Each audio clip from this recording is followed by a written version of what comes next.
What's going on, people? What's going on? What's up? What's up? What's up, What's up? What's world? up? Yes, What's going on, indeed. people? What's We going are on? back with the FMF podcast.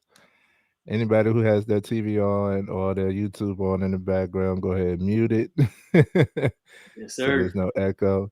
Um, Man, we got a special guest on today. I want to introduce you guys to Mr. Blackwell, Terrence Blackwell of the Blackwell Legacy Group. Round of applause for my guy. Round of applause, man. Right, what's going on, man? What's Appreciate up? it. What's up? What's Appreciate it. up? What you What's doing? going on, guys? I appreciate you guys for having me. What y'all don't know about this is y'all sitting in front of greatness. This is black excellence in the flesh. This man is a business consultant. Yes, a business consultant. He has consulted with our businesses behind the scenes, and that's why you see so much greatness for us as well.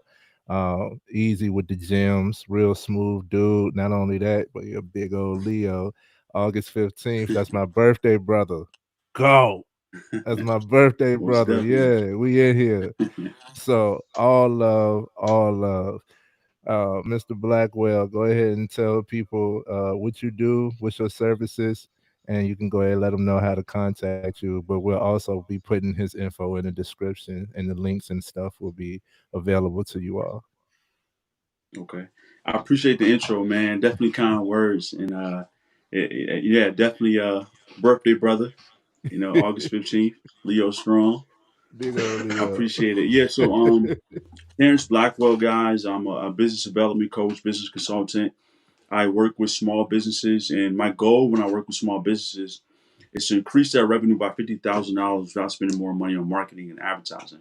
Mm, So we work with small businesses to get them to that next level without pushing out so much. And a lot of times with small business owners, we lack the knowledge of like how to get to that next level. So we came in to bridge the gap for those small business owners. So like I said, business development coach. I'm also an author.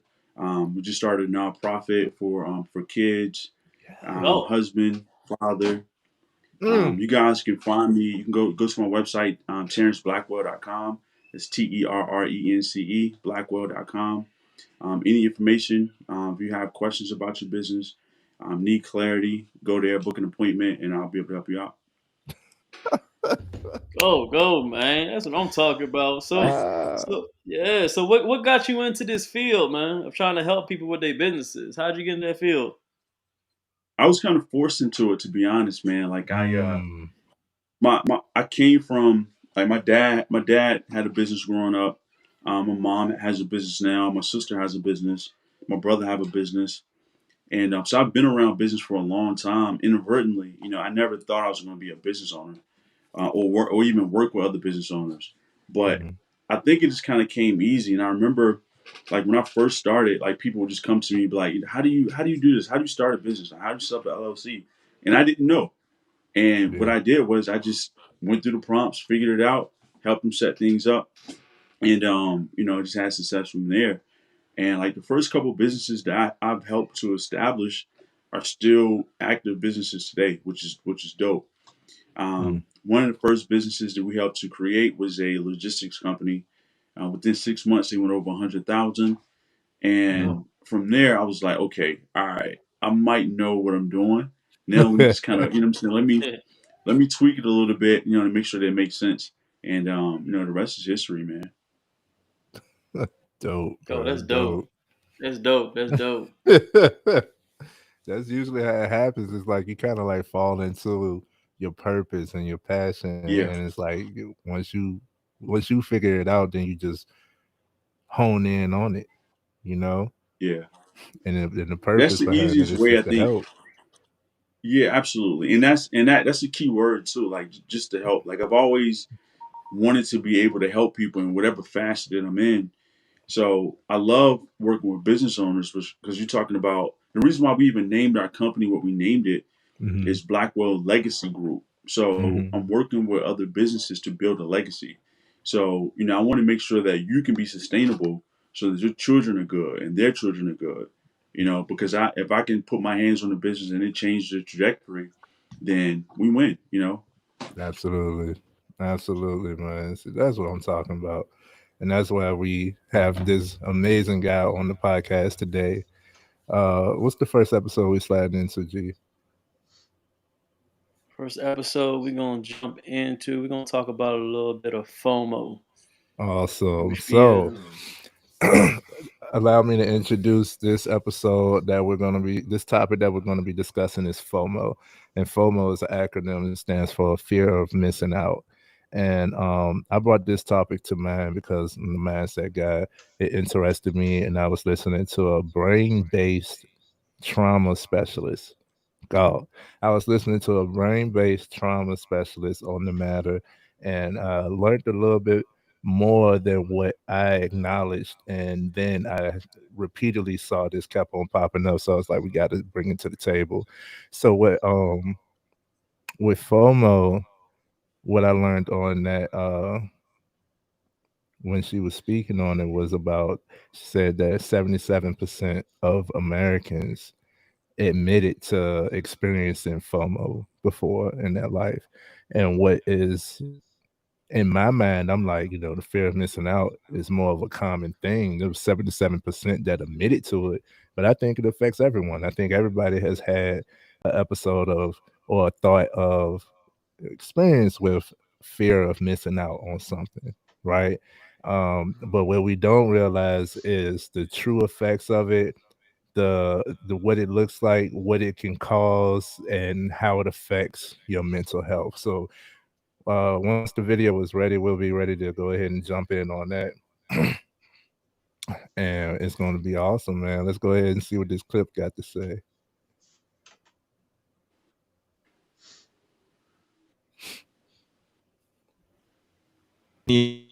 Of these things, whether it's workaholism, any kind of addiction, whether it's smoking cigarettes, drinking alcohol, drinking coffee, that's my addiction, right? Why do we do these things? It's to chase pleasure, essentially, right? Stimulation, yeah. And why do we want pleasure? It's really running from pain. And that's what FOMO is, by the way. When we're constantly trying to keep ourselves busy, keep our mind busy, our hand busy, our time busy, our calendar busy, because we're afraid of spending time with ourselves. So we hop on YouTube or Twitter or Instagram or TikTok, allowing people to permeate our thoughts, to maybe manipulate our beliefs, to make us want to purchase things and make us feel inadequate, right? And when we do that, we are always going to feel like we're missing out, because we are missing out on a meaningful relationship with ourselves when we're outsourcing the control of our thoughts to everyone else. 15 tabs open is because they're greedy. They're trying to find, they don't want to miss a juicy part. Yeah. There's juicy parts of streams, and then there's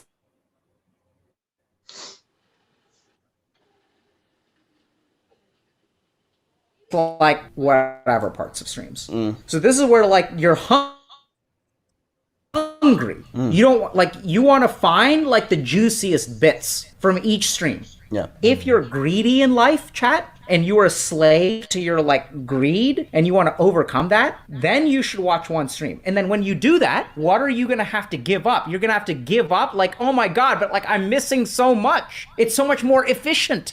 FOMO. You get me? It's FOMO. Yes. And so you have to be okay missing out. That's hard. Because the thing is, nowadays, it's so easy to... Here's the thing. It's not. You don't think so? No. Because dude, every fucking meal you eat, you are missing out on all of the other foods. We are missing out on 10 million% more than what we experience. FOMO is a state of life.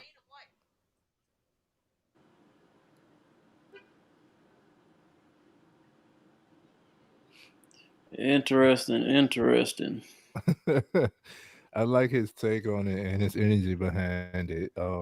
What before I dive into it, let's go ahead and let's connect some of the dots, because you can have FOMO in certain categories in certain areas, and I know FOMO could play on you financially, FOMO could play on you business wise, FOMO could play on your health, and FOMO definitely could play on your mental health. So let's go ahead and jump into it.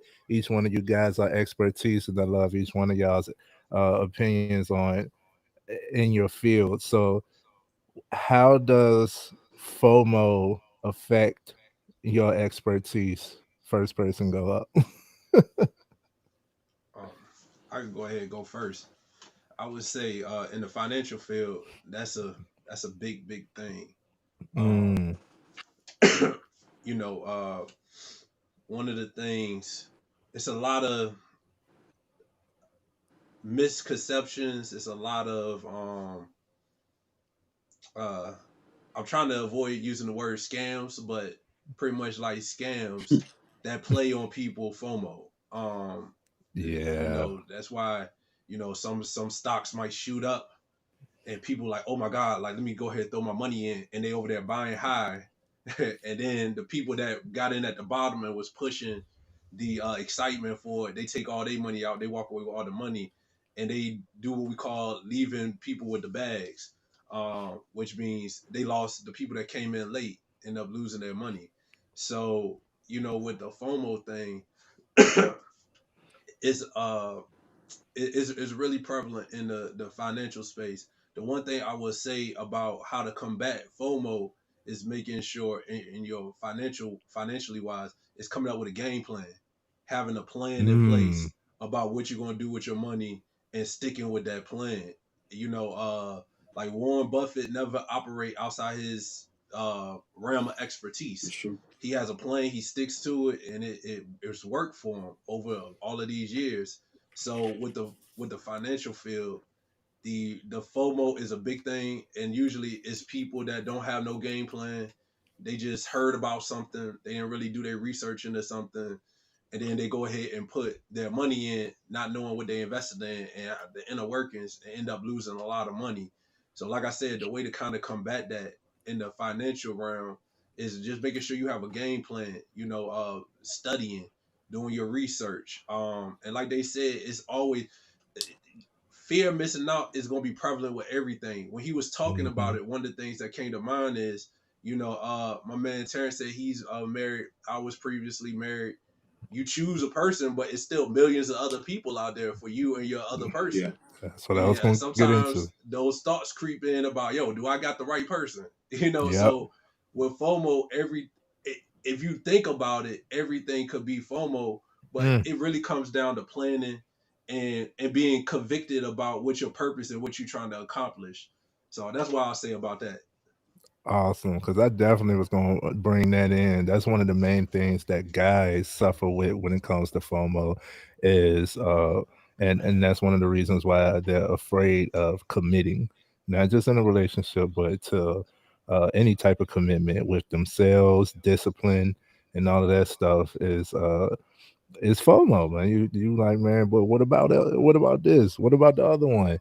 What about all the ones that I don't get? You so focused on what's not there or what you're not doing or what you don't have that you're not grateful and in the moment with what you do have, what's in front of you. So yeah, man. How else does great take, Paul? Thank you for bringing it in for everybody that was listening. He was talking about investing specifically. This is how you could lose most of your money, most of your investments by jumping around. And I know it happened when I don't know if we're supposed to mention names, but I know it happened when we was looking at Dogecoin, and when Dogecoin was everybody was on the edge of their seat, like yo, and then oh my God, SNL, Elon Musk about to talk about it, and he came on and he was like, eh, and then that joint went down. Crash the whole coin. Crash it. Went down, bro. I was like, that I just lost like hundreds of dollars. I was one, so I know. But yeah, man, it can make you make hasty decisions, and so much more. So I appreciate that take on the financial part. Let's go ahead and get into the business side of things.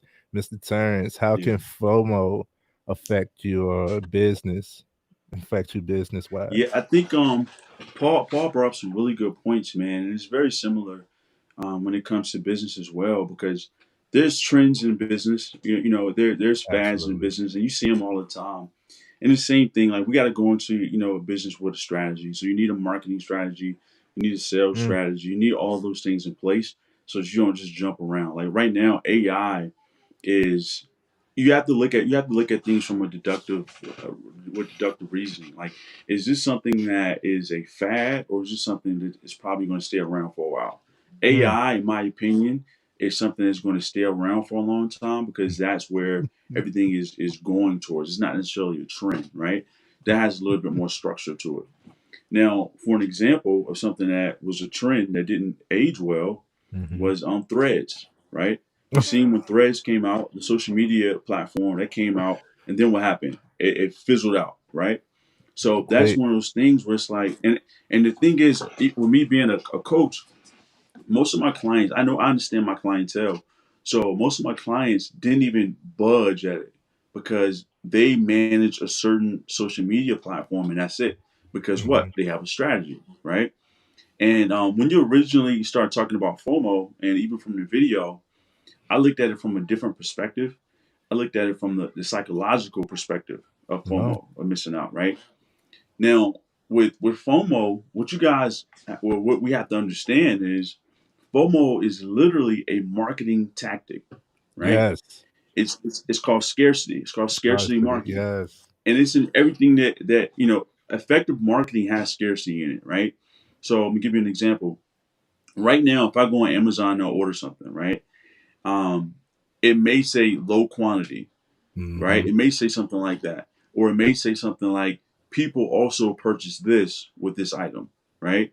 What is that doing? That's programming me to make a decision based on someone else's actions, right? What is that? It's FOMO, right? Um, Yeah. and so now, from the psychological standpoint, the way that you combat FOMO is, like Paul said, having a strategy, but then also being confident in knowing who you are, right?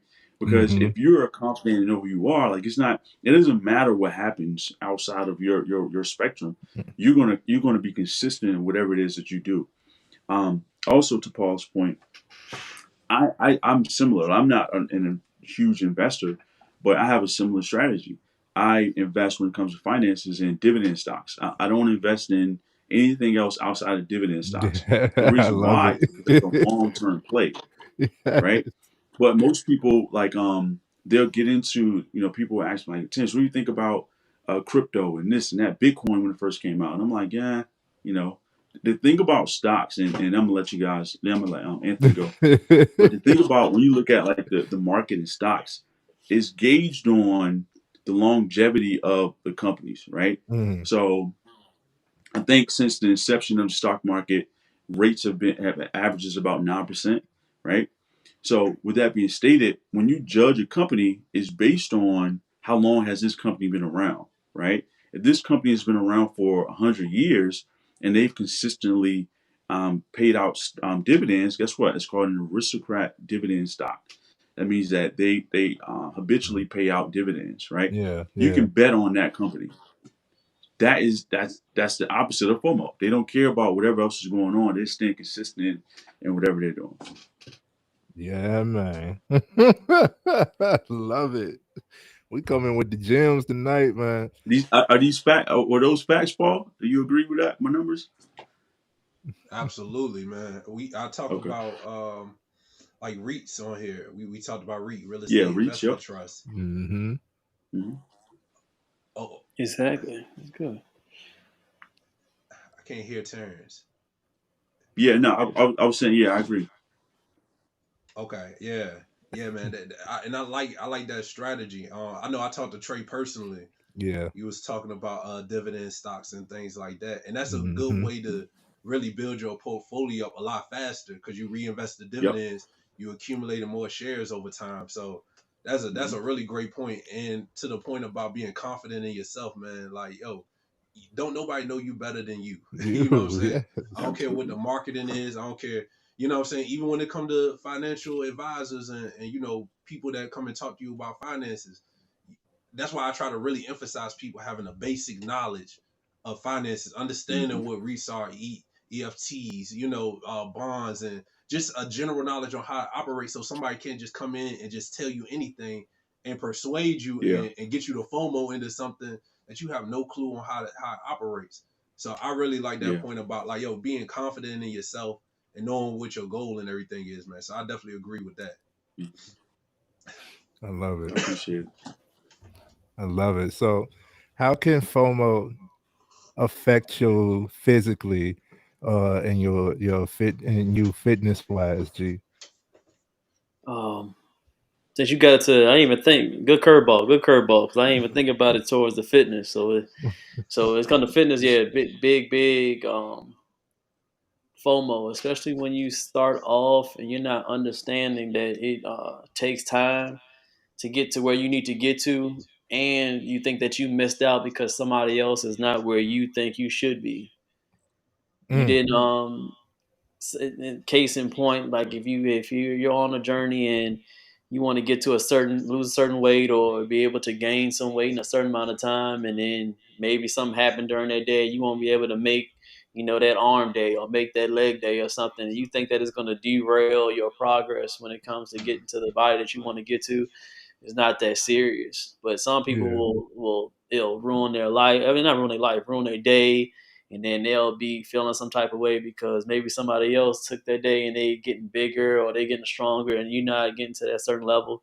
You got to get that out of your mind. Everybody has a certain race they get into, so you can't watch somebody else's race. You got to run your own race. So the fear of missing out, there's no such thing because you have your own race. Everybody's Mm, Mhm. everybody's journey is different. So It's real. that helps us a lot in some beginning trainees that I work with, and some people that are trying to do it on their own. They feel like they're missing out because we're in this social media world where come on. well, they have so many the lighting, the effects, AI, like y'all mentioned, so many editing tools. But trust me, man, 90% of these dudes or girls that y'all see on here, they don't really look like that in real life. So you have that FOMO looking like, man, I should be looking like them. They've been working out for 2 years. I've been working out for 2 years. I don't look nothing like that. Most likely, you ain't gonna look nothing like that. It's between all them effects that I talked about, or they may be taking some kind of steroids, all types of things, man. This physical game, this physical Mm. I guess workout niche or whatever you want to call it, the health niche is real toxic. Some toxic shit. So if you feed into it, man, you're gonna be hurting yourself. So you might as well just get out of that FOMO and get out of that mindset. If you have to turn off the social media, go and do your thing. But don't pay attention to other people, man. You ain't missing out on nothing. You're not missing. Yeah. Love it. I Yeah, love man. it. It's real. That is so true, bro. You brought up you Mhm. highlight the social media. So what FOMO is and just the umbrella, the whole thing is comparison. It's comparison. It's a negative sense of comparison, and it's easy to compare yourself to a lot of everybody else's highlights and edited content. Now, we are in that realm, and you're going to see a lot of good stuff from us too. But we constantly tell all the guys, "Hey, listen, man, if you want to talk, if you want to come on here tonight, we can put the link in the comment section, and you can join us. If you just reach out or talk to us. Each one of us specializing in certain areas, but each one of us, one hand wash the other, both hands wash the face. We all work with each other in our specialized fields. Like we constantly like each one of us has backed away from social media. Each one of us has contacted each one of our we have weekly meetings and calls where we are like, okay, we need to check in with your mental health. We need to like stay focused and like make sure that you know that you are valuable and don't deter from all of what you're doing, and you got greatness. You are valuable, you know what I mean? um so yeah, definitely one of the solutions to FOMO, which I'll get into, is less social media, because we are in a consumer world. We are in a consumer world, and you have to take control of that. You don't have to consume so much. You don't have to buy everything. You don't have to ride every trend. You don't have to be on the wave. You don't have to go viral with everything. You don't have to worry about everybody else, man. It's really like that. So how can FOMO affect your mental health, right? How can FOMO affect your mental health? The biggest way FOMO affects your mental health is in your decision making. If you ask me, the biggest way that FOMO affects your mental health is in your decision making because it makes you make irrational decisions. You have a fear of missing out. You could be on vacation, right? And you'll start thinking like, man, I only got a week. You could be in another country and be like, but what about the other countries? And now you're not focused and you can't fully absorb and enjoy the moments that you're supposed to be creating because you're thinking about what's not happening. It affects your decision making. It makes you stay up. Now we know how important sleep is going to the fitness side. This is how FOMO and what I knew personally, what I was having a experience with FOMO. This is what I could attach to myself. This is what I know and how I discovered FOMO is I have a sleep when you die mentality. That comes from the hustler mentality, the hustle mindset. I gotta go, go, go, and I sleep when I die. So sleep to me was a reward, but I'll only compensate myself for that reward after a certain amount of work. And if I feel like I didn't do that amount of work that day, that I don't deserve sleep. And even if I do go to sleep, I'm like, shoot, even if I got the tiniest bit of energy, it's still energy that I could put towards something. I'm trying to be productive 23 hours out the day. You know what I mean? Like it's insane. It's insane. And you could do it every now and then, but it's not for you to be we're not built to be in that mode forever. And so when I have that mentality and to be completely transparent, I'm still breaking that mentality. Uh but being self-aware is how you can solve your issues and how you break generational curses and traumas and all of that stuff is you got to start by being self-aware.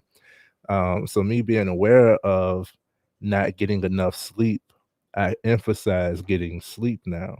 you know like my schedule gets hectic every now and then, and I got to get in that grind mode, but it's more appreciative because I know for a fact, like it's for a reason. It's not just, oh, I'm staying up because what if somebody posts something?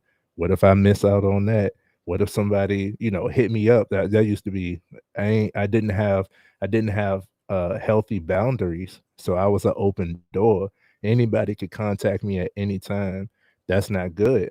So that let me stay up because if somebody decides to hit me up at 2 a.m. because they got something on their mind, and if you up at that time, you thinking. So if you reach out to me at 2 a.m., I want to be available. No, I need to prioritize myself, and sleep is a part of the work. Sleep is a part of the work. And I had to learn all of that and continuously working on that. So FOMO affected me in that way because I wouldn't allow myself to have to get enough sleep, which would impede on your decisions. Going back, it affects your decision making.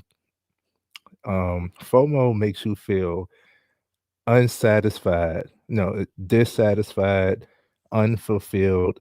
FOMO makes you feel like it's never enough, you're not good enough. FOMO makes you think there's always something better. FOMO creates worry, right? And when you start worrying, now you're not grateful, you're not humble, you're not in the moment. And these things, you need to be present. You need to be focused on you instead of everything outside of you, because like we said, everybody has their own lane, everybody has their own process, everybody go at their own pace, man. So you got to focus on you. It makes you think like, well, what about something else? Don't worry about something else. If everything happens for a reason, then there's no such thing as a coincidence. It's not a coincidence that you are where you are at that moment. It's perfect timing, even if you don't like it, even if it's a struggle. That struggle was created for you to get better. It's for you. It's not a struggle, it's a blessing. Learn from it, develop. Life not happening. I'm gonna take Paul. This Paul's quote. Life is not happening. Come on, Paul. Yeah, life is not happen. Life is Not- happening for you, not against you. there you go. Mm-hmm. There you go. Life is not happening against you. It's happening for you. Everything is meant for you to be better. You know, if you've went through a tumultuous amount of things, when you listen to somebody else complain about something that you've been through, you're like, well, there ain't nothing. I already did that. You know what I'm saying? You'll level up. You got to keep on going. Talk about comparison. But yeah, so those are all of the effects that could really, it makes you not commit, makes you not settle with a woman who could be your ride or die. But you're like, but it's another one out there. It's another one. It's always going to be more. It's always going to be another person. It's always going to be another opportunity. It's always going to be another time. It's always going to be another. So just focus on what's in front of you. That's the solution. It's focusing on what's in front of you, being grateful for what you have, less social media, less consumption, stop comparing, and be present. If you're affected by or experiencing any of these things that we just discussed, reel it back, focus on what you can control, what you actually want, have a plan or develop a plan. Hell, you can even reach out to somebody. Talk to me. I'm the mindset guy, Mr. Mindset here. I want to talk to you because a lot of the times you know what's right for you. You're just so caught up in thinking about everything else and everybody else. You know what's right for you. So if everybody experiences FOMO as a normal thing to me, but how you react to it, how you handle it, how you go about it is how it will continue to affect you. So don't let FOMO control your life. All right, good way to close it. Good way to close it, man. Mhm. That I was was on want my to, that was on yes, my sir. heart. Yeah. Shout out to everybody in the chat. Thanks to everybody tuning in to FML Podcast. We are Yes. now on Rumble. We're gonna be on some other platforms too, just to spread out to the world that we got the best podcast out here in the Yes, world. indeed. I said it, we're gonna make history out here. Yes, indeed. All right, let's go and get to the next topic. This is gonna be on. I've been dipping on into the health. Mm. I've really slowed down and stopped relying on answering a lot of questions when it comes to how big I can get my biceps, and I want to have a big old chest, and I want to, girls would do. I just want just a big old butt and all that stuff. I've started leaning away with a lot of that stuff because it's a lot of vague, and we got to focus more on what we Mm. putting into our body and what's really happening with the foods that we're putting into our body and what's affecting us from the inside. Because just because your outside look good don't mean that inside look good. So we got to That's start right. focusing not just on just looking a certain way. But my motto is live long and look good. Mhm. But I want to really focus more on that living long so we can, be productive. So Yeah. y'all know the move. So this is kind of there's an eye opener right here. A lot of the theories that I've Mm. been putting in, it's a lot of videos coming out, taking my hypothesis and it's coming true. What I've always thought. So this kind of topic is a little bit different. It's really on why men want to be women nowadays. I think this is going to push into to why I think that it's not really conspiracy. It's really what's going on with our bodies. So if we get cancer for it, it's all good, man. But we gonna rock it. Yeah. I just want you people to peep this video out. This may be the reason why so much homosexuality going on in today's time. Listen. Our water supply. If you in a lab put atrazine in a tank full of frogs, it will feminize every frog in there. I don't like them putting chemicals in the water that turn the friggin' frogs gay. And 10% of the male frogs will turn into fully viable females able to produce viable eggs. If it's doing that to frogs, there's a lot of other evidence that it's doing it to human beings as well.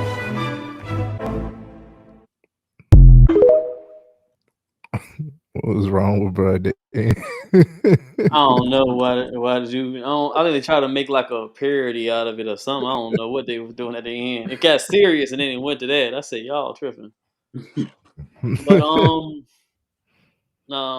if y'all don't feel comfortable with this topic, I mean, I ain't got to talk on it. But I think that it's something that needs to be talked about. I've had this theory for a long time, and I've watched because I wasn't just to keep going back to the same thing with my disease. With certain foods, it does certain things to your body, and it changes and mutates your body with these pesticides and the stuff that they're putting in our in our foods and stuff like that. So the first glimpse I heard that was there was a guy. It was one of them guys from the Nation. Remember Paul and Trey. I was really reading on it like maybe like a year or two ago. Mhm. And he one of the guys had an interview and he was talking about that as far as men being feminized. He started off and said they've been doing this. It was a plan since at least the 60s or the 70s. They were planning on doing this, and the first thing they tried to do it was to put it in the marijuana, and for people to smoke out there, and the same type of chemicals are being moved into our foods, and that's why we're seeing so much feminization in men where they're not wanting to have any drive. They don't want to work out. They don't want to push to build businesses. They don't want to be as strong. They're getting softer through years and years as getting going. So this theory has always been coming on and just been going in my head as far as everything that's lowering testosterone. But no matter what I was eating or what I was working out or doing, I would still go to the doctor and he would still let me know that my testosterone was lower. And I was like, but I'm doing everything you're saying to do. I'm doing this. And then he was like, eliminate this and do this. I did more research and I was eliminating like the plastic stuff, Mhm. blowing up my stuff with plastic bowls and stop eating certain type of dairy and taking away some stuff. And I went back to the doctor and my testosterone went up. Mm. And I started doing more research and seeing the stuff that they put in our bodies was lowering our testosterone when we don't even know it. Yeah. So that's where this is coming from, where I think a lot of that is true. Like you said, what they doing all the tests with the frogs, we're not much of anatomy away from that. So what is that doing to our bodies? Like what they're saying. Mm. So what is y'all thoughts on the food industry doing something to the male's testosterone, and why you think it's targeted towards all men, not even just black men, all men? Why they want to try to get away from the feminizing men through our foods? Yeah, I want to jump on That's I a think first deep it's though. conversation right there. I would okay. say that I don't I ain't do no research on or anything into it, but I Mhm. always knew it's some side effects whenever you put any type of chemicals in any type of food, preservatives, whatever. Yes. Um, and I think it's a lot of byproducts or a lot of effects that come from putting these uh, chemicals and all of this stuff in our food, and then eventually running off into our water and everything like that. Um, I'm it's something going on. Mhm. It's something going on. I would think it would be more so if you're talking about the increase in that community. I think Mhm. it's more so of the acceptance Mhm. and more so of, I guess, the commercialization of it than I Mhm. think would be the food, because according to that, it was saying it was chemically changing, if I heard it correct, males to females.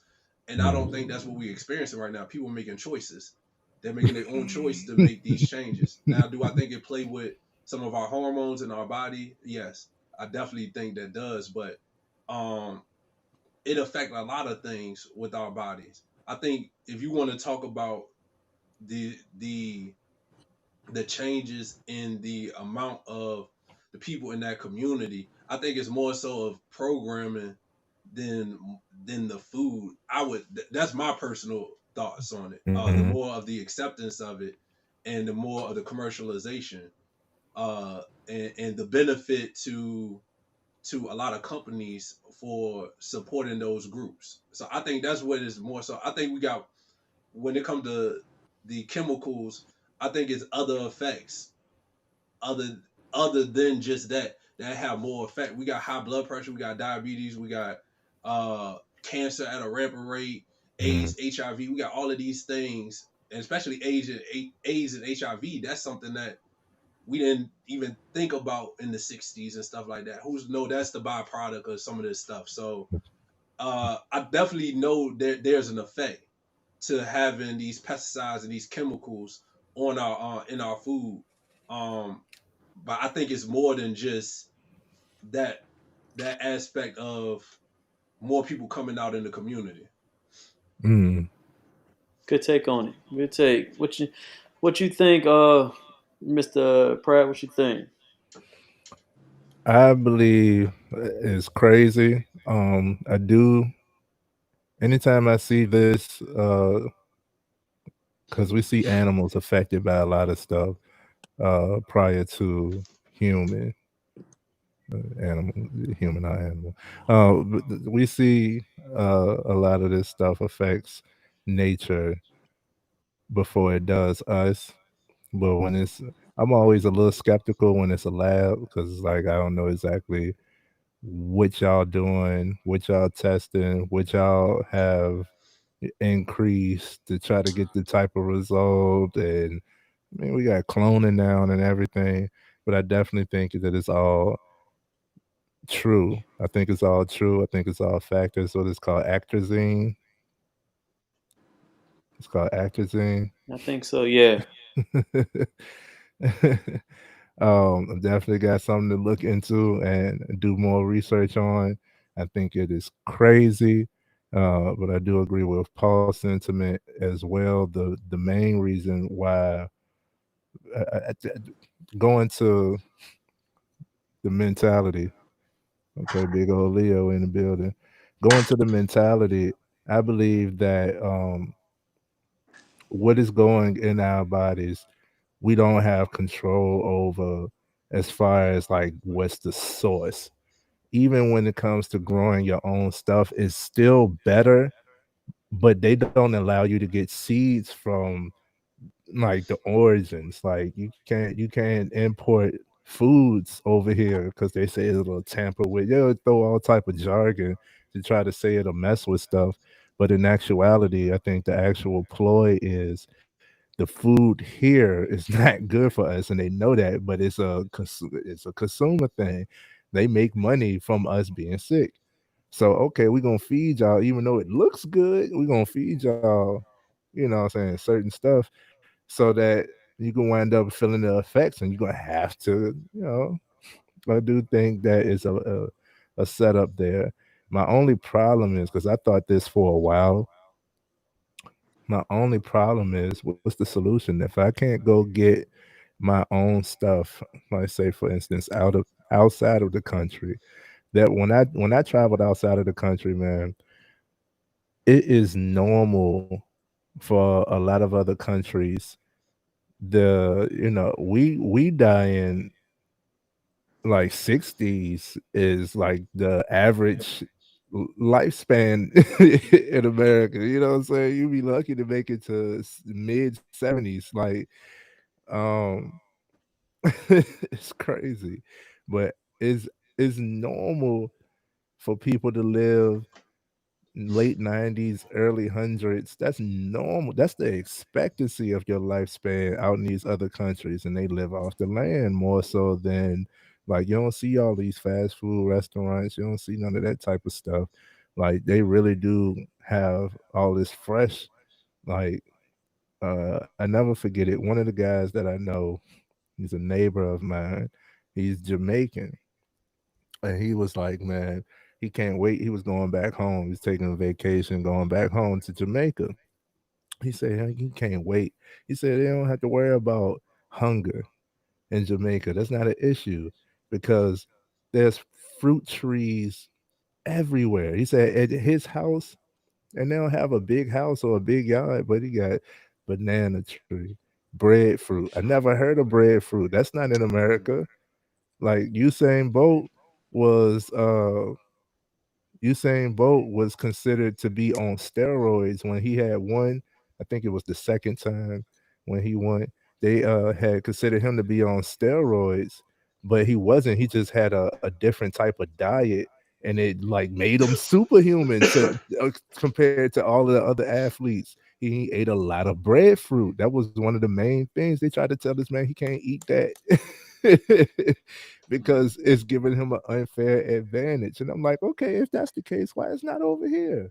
And I can't bring it over. I can't grow my own. Okay, so I think it's definitely the food and what goes inside, what we put inside of us, is definitely like a higher significance than we actually pay attention to and it definitely affects your moods, your hormones, which is going to affect your thoughts, and it's going to make you start thinking certain types of ways, and that trajectory could lead men to want to not be men.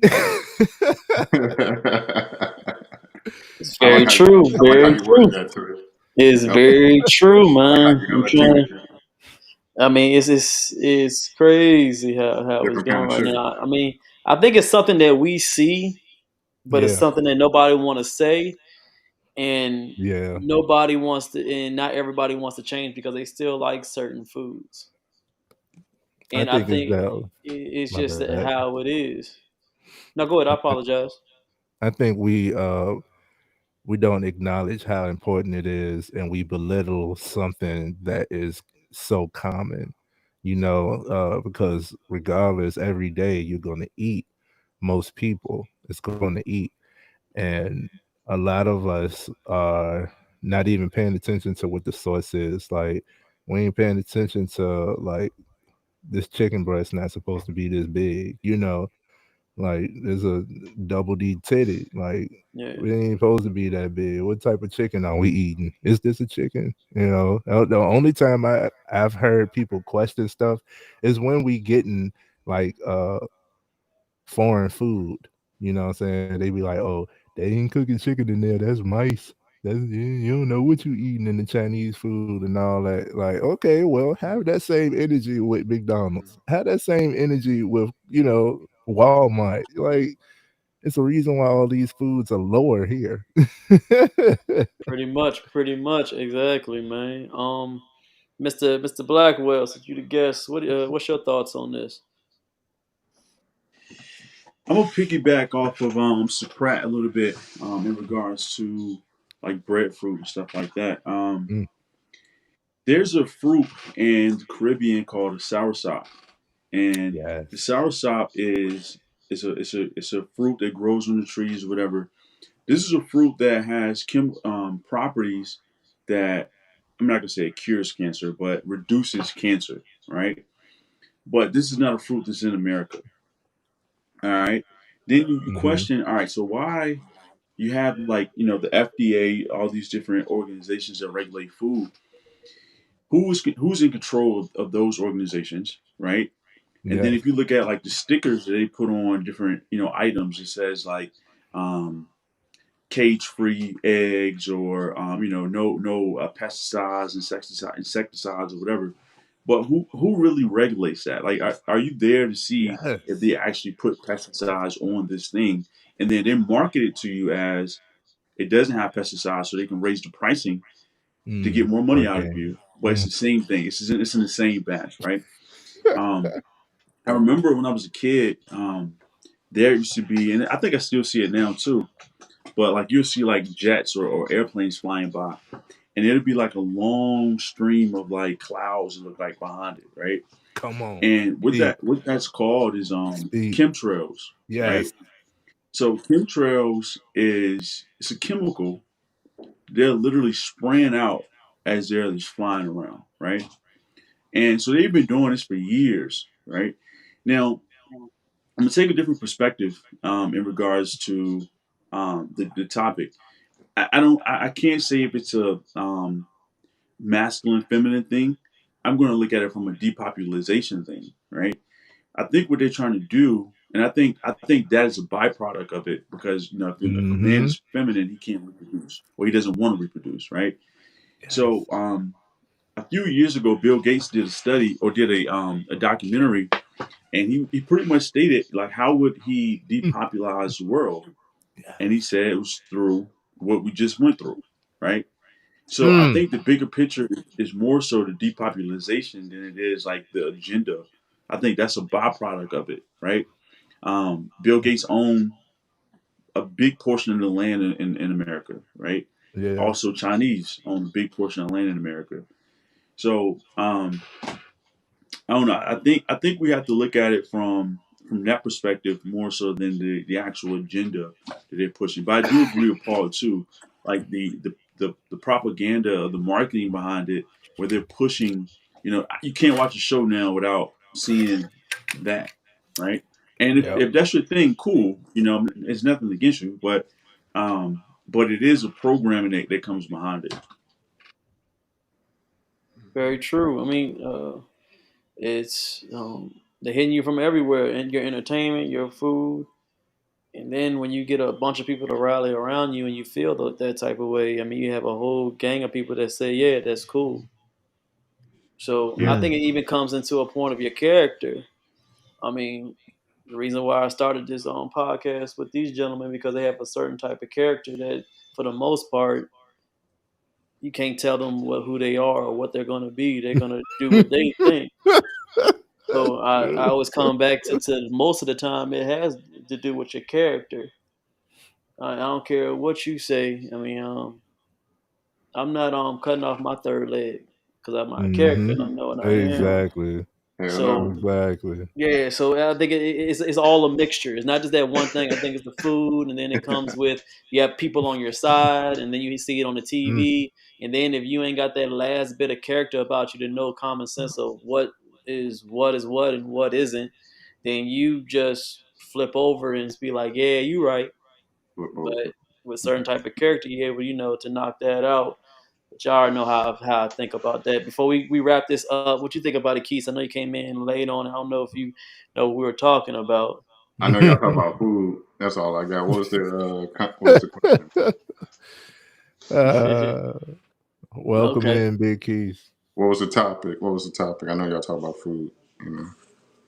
Kind of it was a documentary that I found that they're seeing what they're basically certain type of pesticides and stuff that they're putting in our foods that they did kind of test on, seeing how male tadpoles or frogs, I think, are they're growing into not wanting to be with a woman. They're becoming um Asexual. yeah, kind of like homosexual. Yeah, they're seeing what they're putting in and it's changing them as far as their bodies. They're not producing the sperm and they're creating eggs instead of sperm Mm-hmm. in the frogs and stuff like that. And the guys explaining what they're putting in our foods. That's what's happening. Yeah, I definitely believe. First, I want to piggyback off Mr. Blackwell and saying, like, he was talking about how South Powell, that's hard to get over here. And I don't know, like, I just noticed in my experience, listen to the words in my experience, like, I've been looking for pomegranate, like, all summer. Like, I was getting it in Yeah, the winter time, but I don't see pomegranate in the stores at all now. they got They'll have, like, pomegranate juice. they'll have dragon fruit in the pomegranate where it says pomegranate now. And it's like, why can't I get pomegranate? I feel like pomegranate is really good for me, like one of those super fruits or whatever. But I I think there's definitely it might just be a winter fruit. I could be wrong, but I'm wondering like why can't I get my hands on any pomegranate all of a sudden? Like is that too good for me? Um, but yeah, I definitely think they're putting chemicals and stuff and trying to change the nature of the the male. Um, yeah, that's all I got to say about it. I believe it. I'm sorry. I'm just out work. I Yeah, you compress good. You good. I'm still decompressing, so Yes, y'all indeed. forgive me.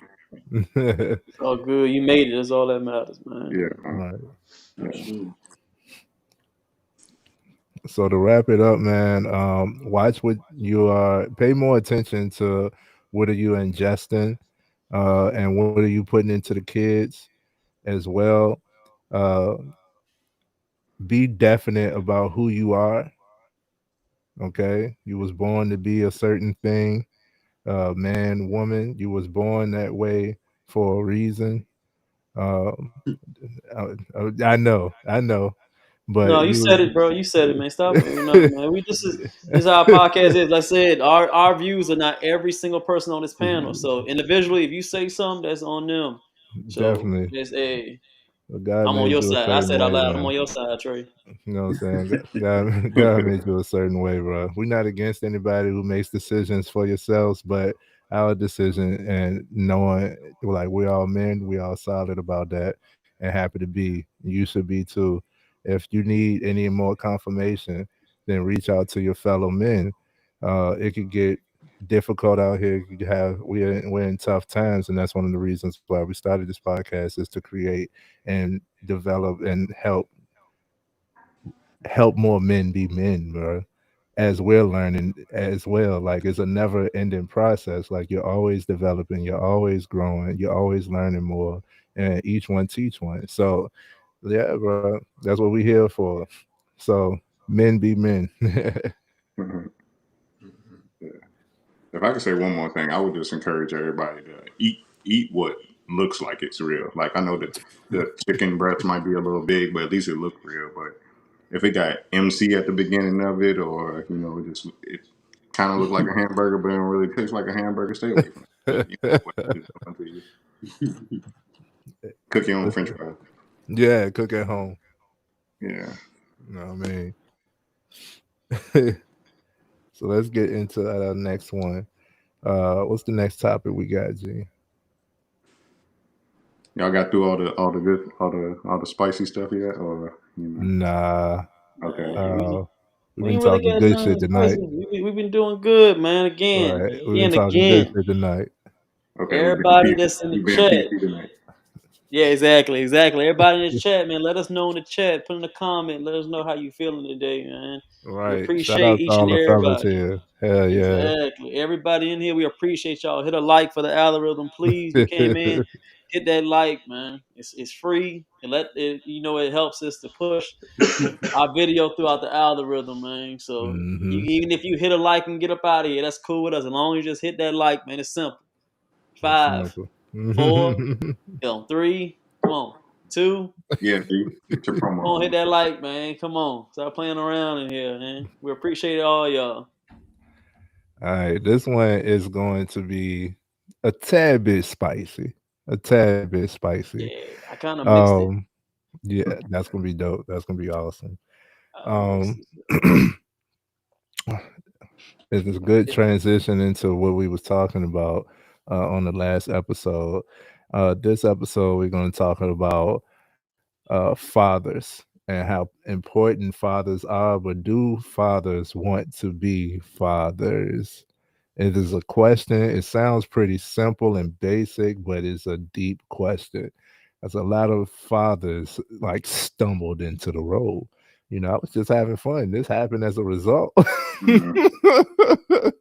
And we've had a whole lot of off the screen discussion about this. So now we're bringing it to you guys, and we want any and every one of you guys to chime in, comment. If you want to come on live, let us know.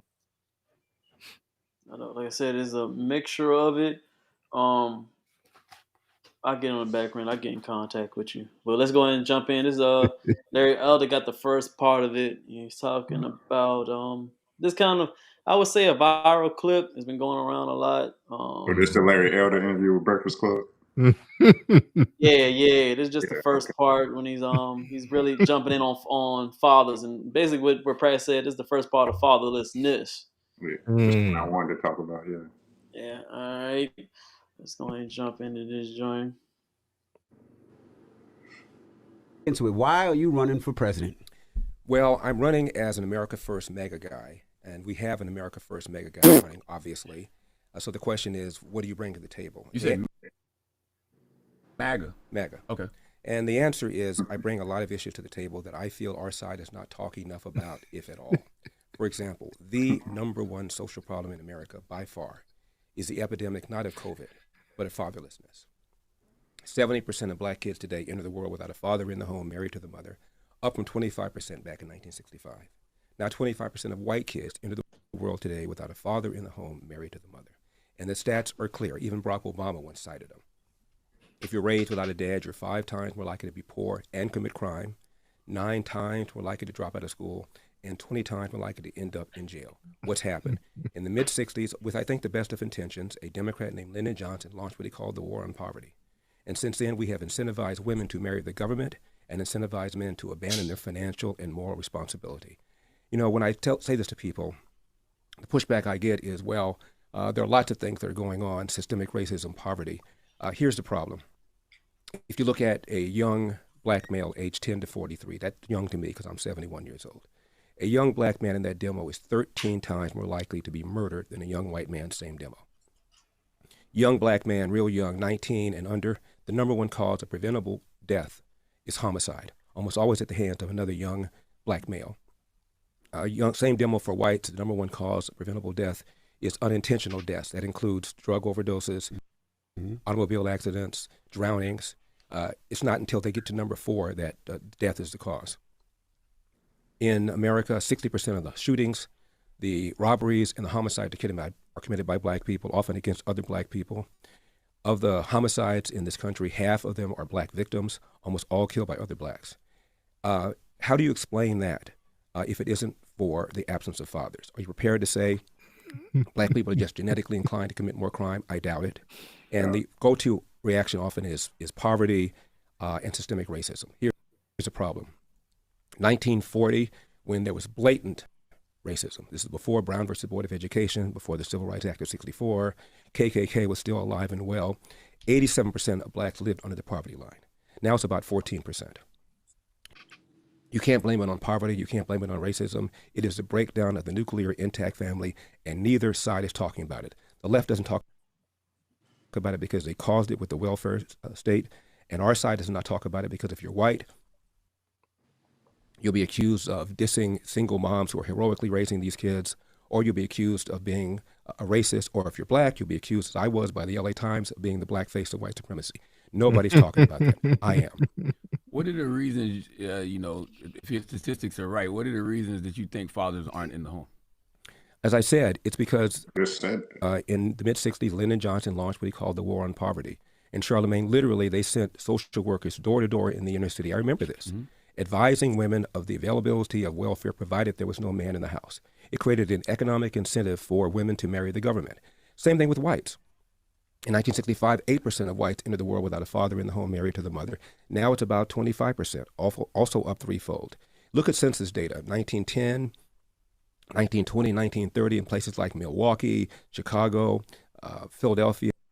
A young black kid was slightly more likely to be brought into a world with a father in the home married to the mother than a young white kid. We have incentivized this kind of bad behavior, and it's had a disproportionately bad effect on the black community.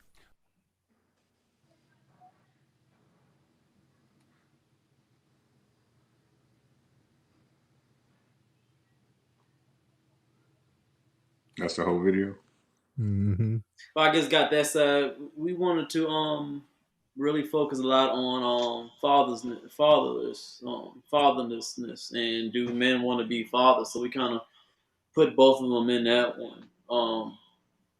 So the question is really it's a mixture of both. Like Fred said, is there problem in America with fatherlessness? The reason why most males are lost, not just black but white, anybody, and on the other side, do fathers want to be fathers? You got that other video I sent too? Guys, I finished uploading. I think we'll play it in a mix of everybody else playing. I bet.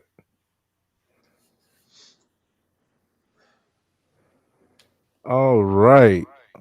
So y'all don't want to start there? It's about to upload. No, y'all go ahead. I'm still upload, still processing. No, y'all keep on going. Y'all play the next one. Go ahead. I like Charlemagne, bro. But Charlemagne is a conversationalist. I like how he was able to like toggle that conversation. And I like his book Shook Ones, where he talks on anxiety. Just a plug for those who want a resource. That's a good book to read about anxiety. As far as what Larry Elder. Larry Elder, yeah. I was laughing because I could definitely see those responses that he was getting. I could definitely see those responses he was getting. I agree with a lot of what he was saying, but y'all know me, stats are not facts. But going off of the data that he probably was presented, I could see why he came to those conclusions on some of the stuff. But to the merit of what we came to discuss about the fatherlessness, I know first and foremost, what I'm gonna say is shout out to all of you fathers that are out there who are actively in your child's lives. Shout out to every one of you. Y'all are important. Y'all are more important than what society tells you. You are amazing. Um, I know it's not easy, but keep your head up and make it happen.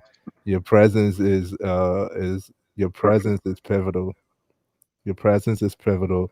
You bring structure, authority, and guidance in raising children.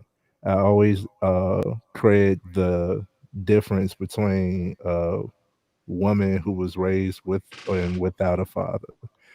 A woman who was raised without a father is more easily assuaged, is more easily manipulated by the lies that men tell to get the draws. Uh, than it is a woman who was raised with a father. They clearly know the bullshit and this, that you trying to bring, and it'd be a big difference. That's just one factor, but we've also had meetings. Shout out to Rebuilding Men. Shout out to Rebuilding Men, man. That's an amazing nonprofit my brother Paul here has created, and is steady on the incline and in the community and doing things that is amazing. Um, Shout out to Rebuilding Men. We had a meeting, and it's another men's group.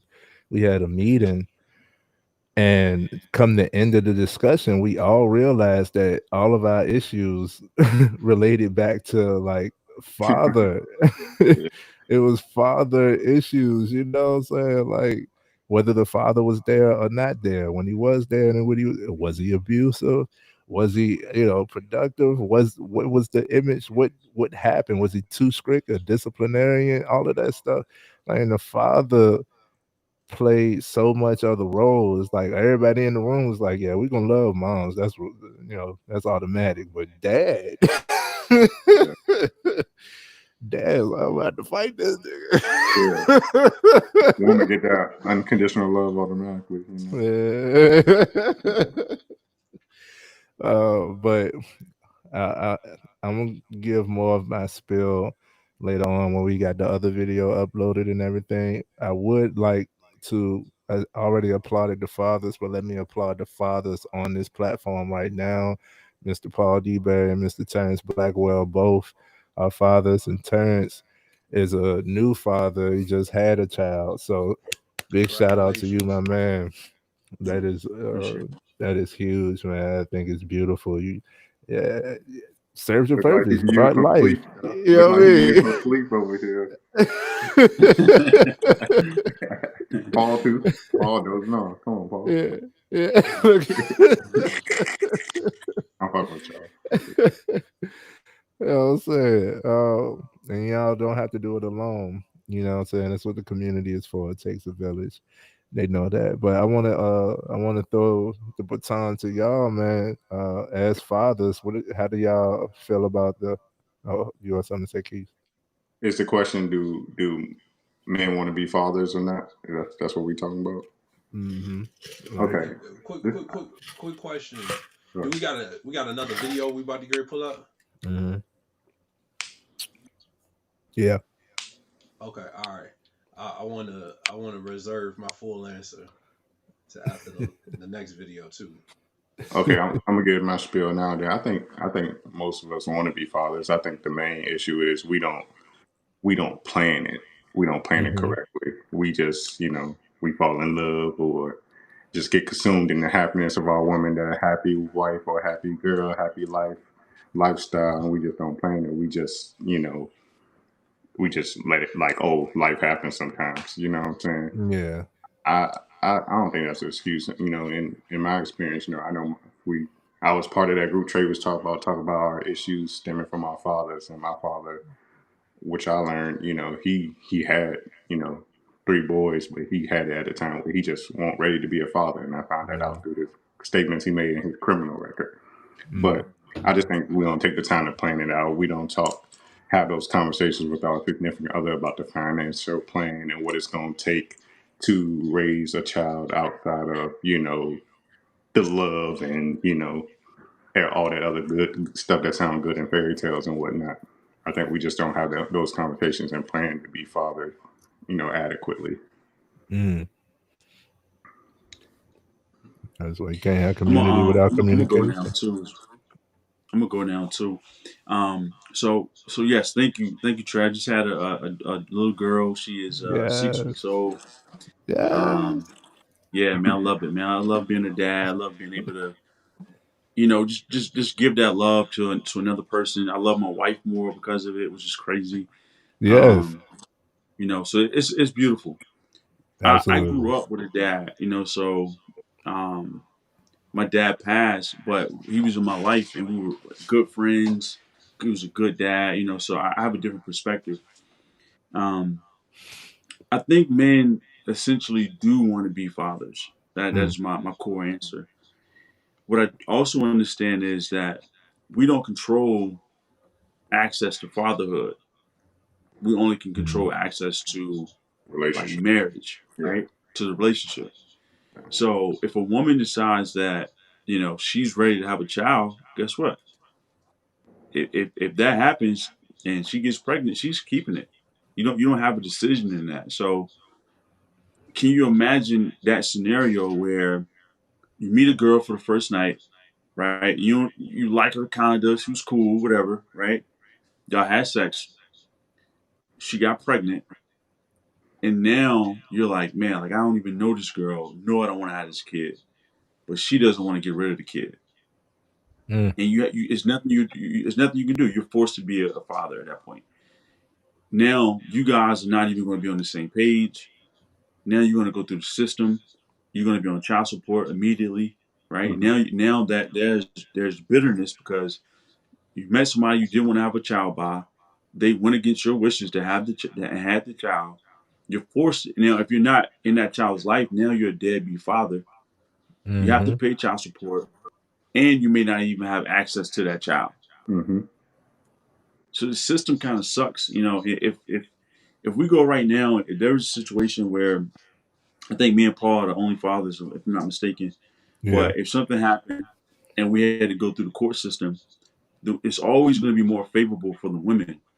No matter Mm-hmm. if she was not a great mother or whatever, it's always going to be more favorable in that perspective. So I think essentially we do want to be fathers, but we're also in a system that's not necessarily designed in our favor.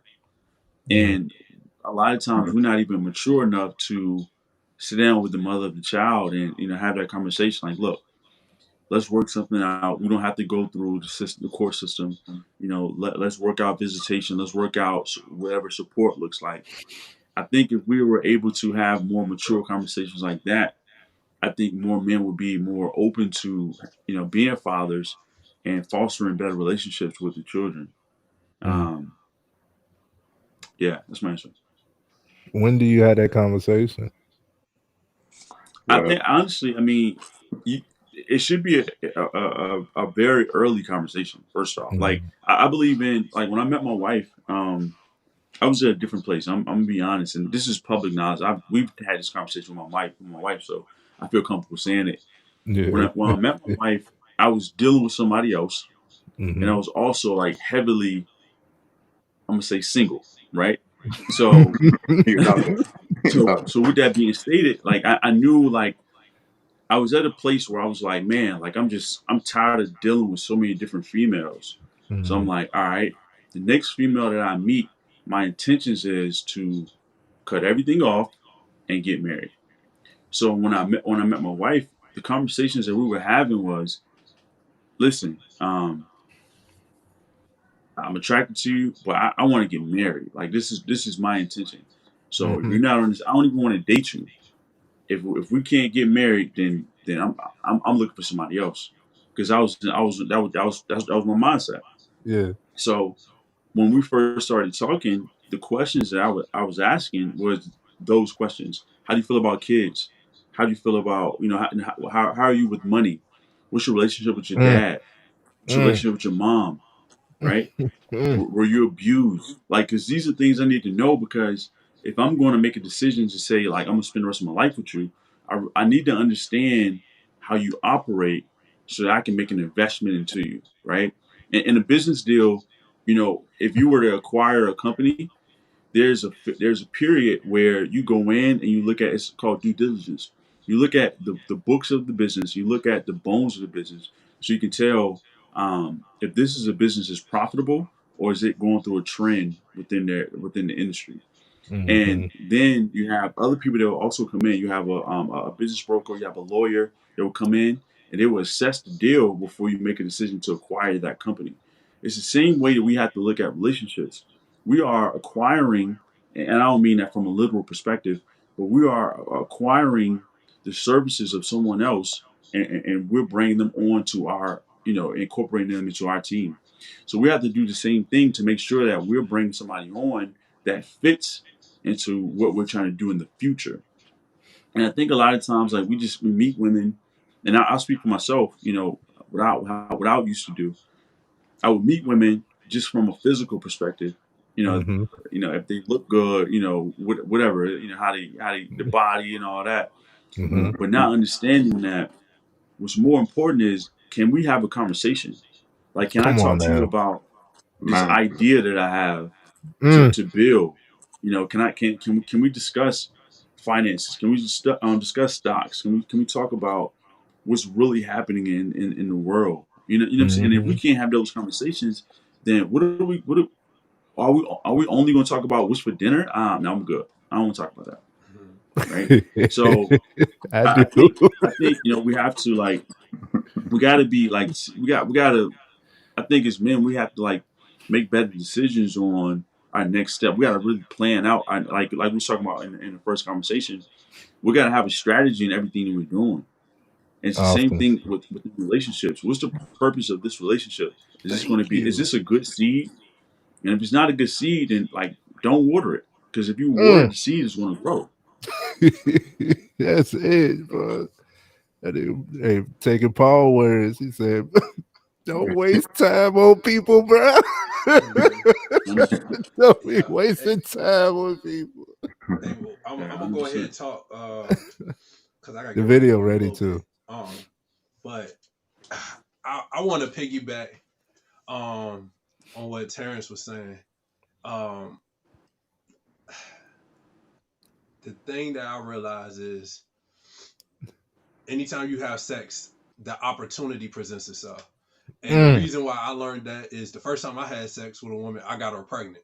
You know what I'm saying? And that was a whole different thing. You know what I'm saying? Because nobody really taught me, educated me on the do's and the don'ts. You know what I'm saying? Like, you just kind of just figuring it out. And the thing is, I had my dad around, but my dad was so busy working that it was a lot of stuff I had to still learn on the fly. And being the oldest and nobody really around my age range, shoot, man, I was just figuring stuff out. So what I realized in that moment, like, compared to a lot of other guys, man, I probably don't got as many women because I understood the seriousness of sex early. Yeah. And so I think that helped me out, realize that, you know what, I do have some control over it. I could just not do it. And then until I found a person that, and this is a thought that really comes through my mind when I deal with a woman, is, do I think I can at least have a good co-parenting relationship with this woman before I even do it? And with me, and the fellas will tell you, for me, they be like, yo, Paul talk all the time. He talk to everybody. And then when it comes to any woman that I'm dealing with, I'm gonna talk your head off, because, like Terrence said, man, I'm trying to get to know what's your inner workings look like. And to be for real, a lot of women really like that. They want to know that you're taking an interest in them, and that you want to get an understanding and learn these valuable things. And they learning valuable things about you to see if y'all, even if it's just like a little hit and run thing, I just want to make sure we on the same page if it is a hit and run. And you not gonna switch up. They always got the option to switch up. But if you really talk to them, and you don't, and I think we get so impulsive with our decision making. Over time, they have to expose who they are, just like you're going to expose who they are. That's one thing.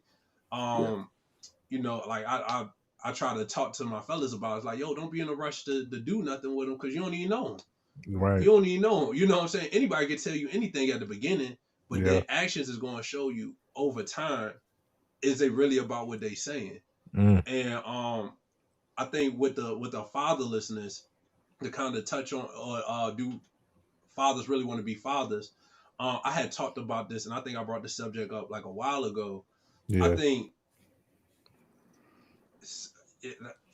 and it's not an attack on our fathers out there. I think a lot of times we just don't know anything. I think a lot of fathers think just providing is being a father, and they don't understand that it's other aspects that come with being a father that contributes to the development of your child. So I hear a lot of guys talking about, yo, like, I just want the stay-at-home wife so she take care of the kids and I'll be out providing. Well, it's your job too to take care of the kids too. You know what I'm saying? It's your job to spend time with them. It's your job to teach them lessons that, especially a young man, that a mom can't teach them.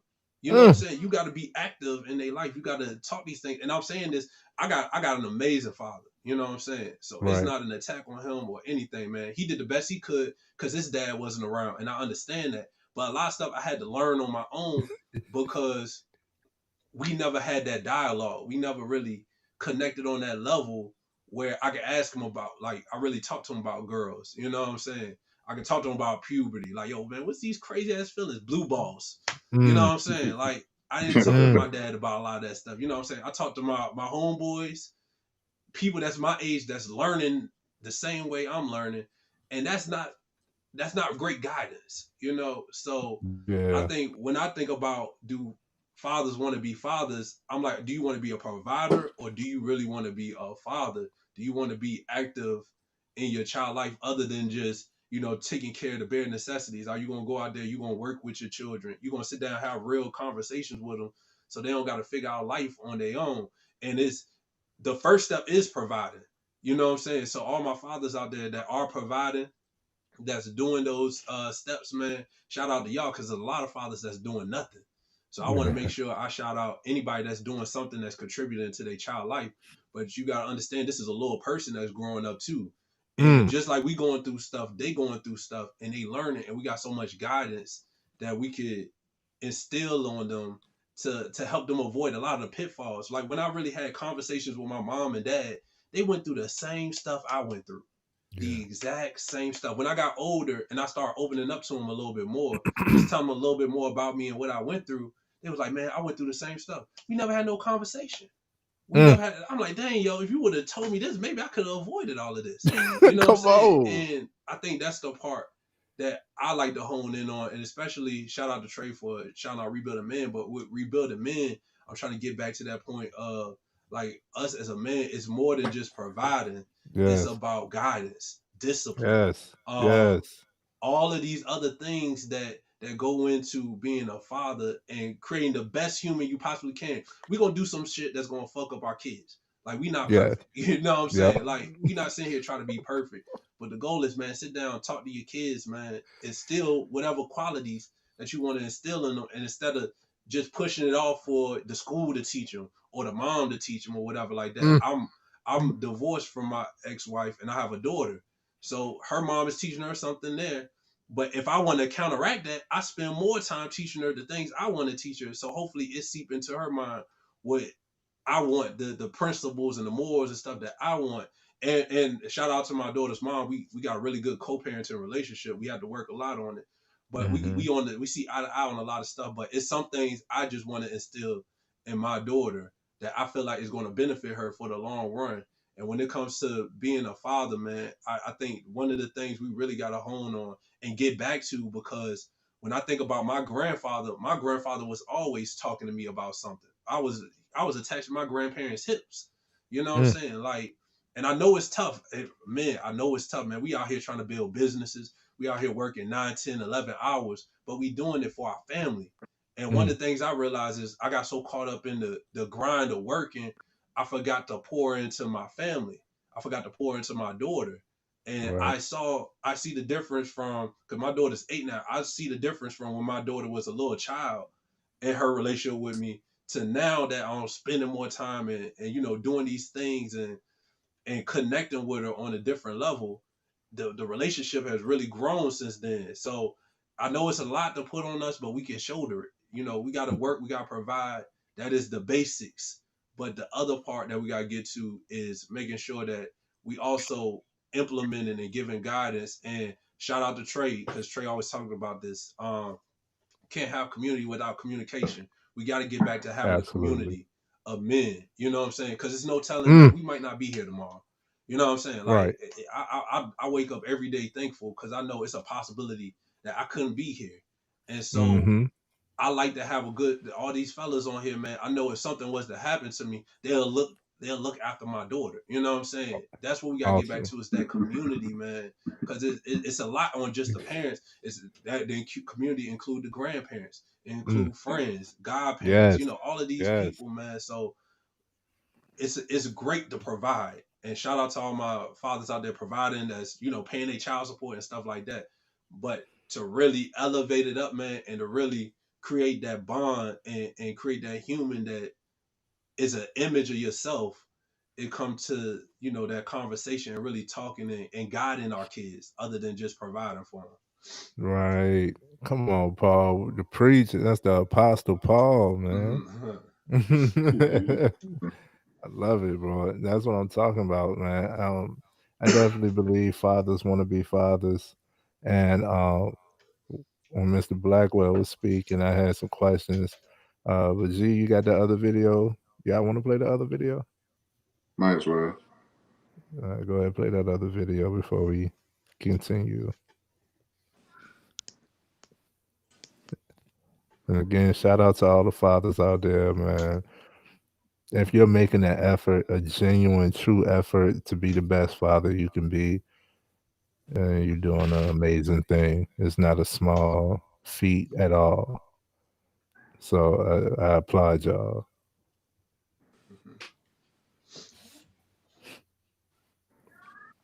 I'm just putting it into practice right now.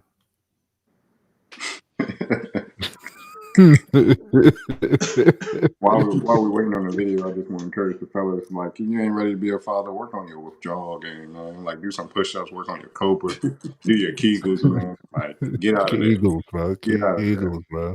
You only got that 0.5 to make a life-altering decision, man. Get out of there. It don't feel that good, man. Delayed gratification, right? That's what I was going to ask, is how do each one of y'all had came to a pivotal moment, like Mr. Blackwell, you say you was single. What was it that made you like, nah, I want to marry? I want to marry. I want to raise a child. I want that. Like, what switched for you? I can speak for me. That's all I seen. My parents are married and everything like that. So that's why what they're talking about, as far as keeping the father and the mother together, man, that is still something in the child that they see growing up. Like, all I knew was like marriage. You know what I'm saying? Like, I always knew I wanted a wife, and I always knew I wanted children. And Yeah. my experience with my first time made me even more cautious and more deliberate about my actions, and realizing like, yo, like, I don't even need to be doing nothing with somebody if I can't even relate to them on a certain level. If I Yeah. can't get to this certain level with you, I don't even maneuver like that. And especially now in my later years, I'm even more stingy. Since my divorce, I'm like, nah, man, I ain't just messing with anything. It was a little period I wilded out a little bit, but I always knew the seriousness, and I always knew the consequences of my actions. If I stick it in, it's a chance. You know what I'm saying? Yeah. And I don't got nobody to blame but myself at the end of the day, whatever happened from there. So I would say just growing up, seeing my family together and just seeing marriage all around me. And then that experience made me be like, you know what? I don't even need to maneuver in a certain way if I don't have a certain basic relationship with a woman. But did that make you, did your first experience, and that it's a pretty big shock? I mean, I think I can speak for myself. That's one of the reasons why I was hesitant on having my first time, because I was like, that's a possibility, and I know I ain't ready. I'm a teenager. That's when what it was for me. Uh, with that experience, man, uh, did you always? I mean, you said you wanted to be a father, but did you like? Did you have the mindset that you were ready to be a father? Did you wait till the next time? Did you wait till you was like, nah, I'm ready to be a father to have sex? What happened? I would say with the first time, all I thought was like, I guess I'm gonna be a father. You know what I'm saying? And what happened was we proceeded with the termination Mm-hmm. of the child. You know what I'm saying? Yeah. But that wasn't my plan. My whole Yeah. thought was like, oh, I guess I'm gonna be a father. I gotta do what I gotta do. You know what I'm Mm-hmm. saying? Like whatever I gotta do, and that was her idea, and I just went more along with that. But like I said, your upbringing got so much to do with a lot of these decisions and everything, and that's why I say it's so crucial for fathers to be around to provide guidance and stuff like that. Like Yeah. as soon as she told me, well, I was crying, but I was like, well, I guess I'm being a father.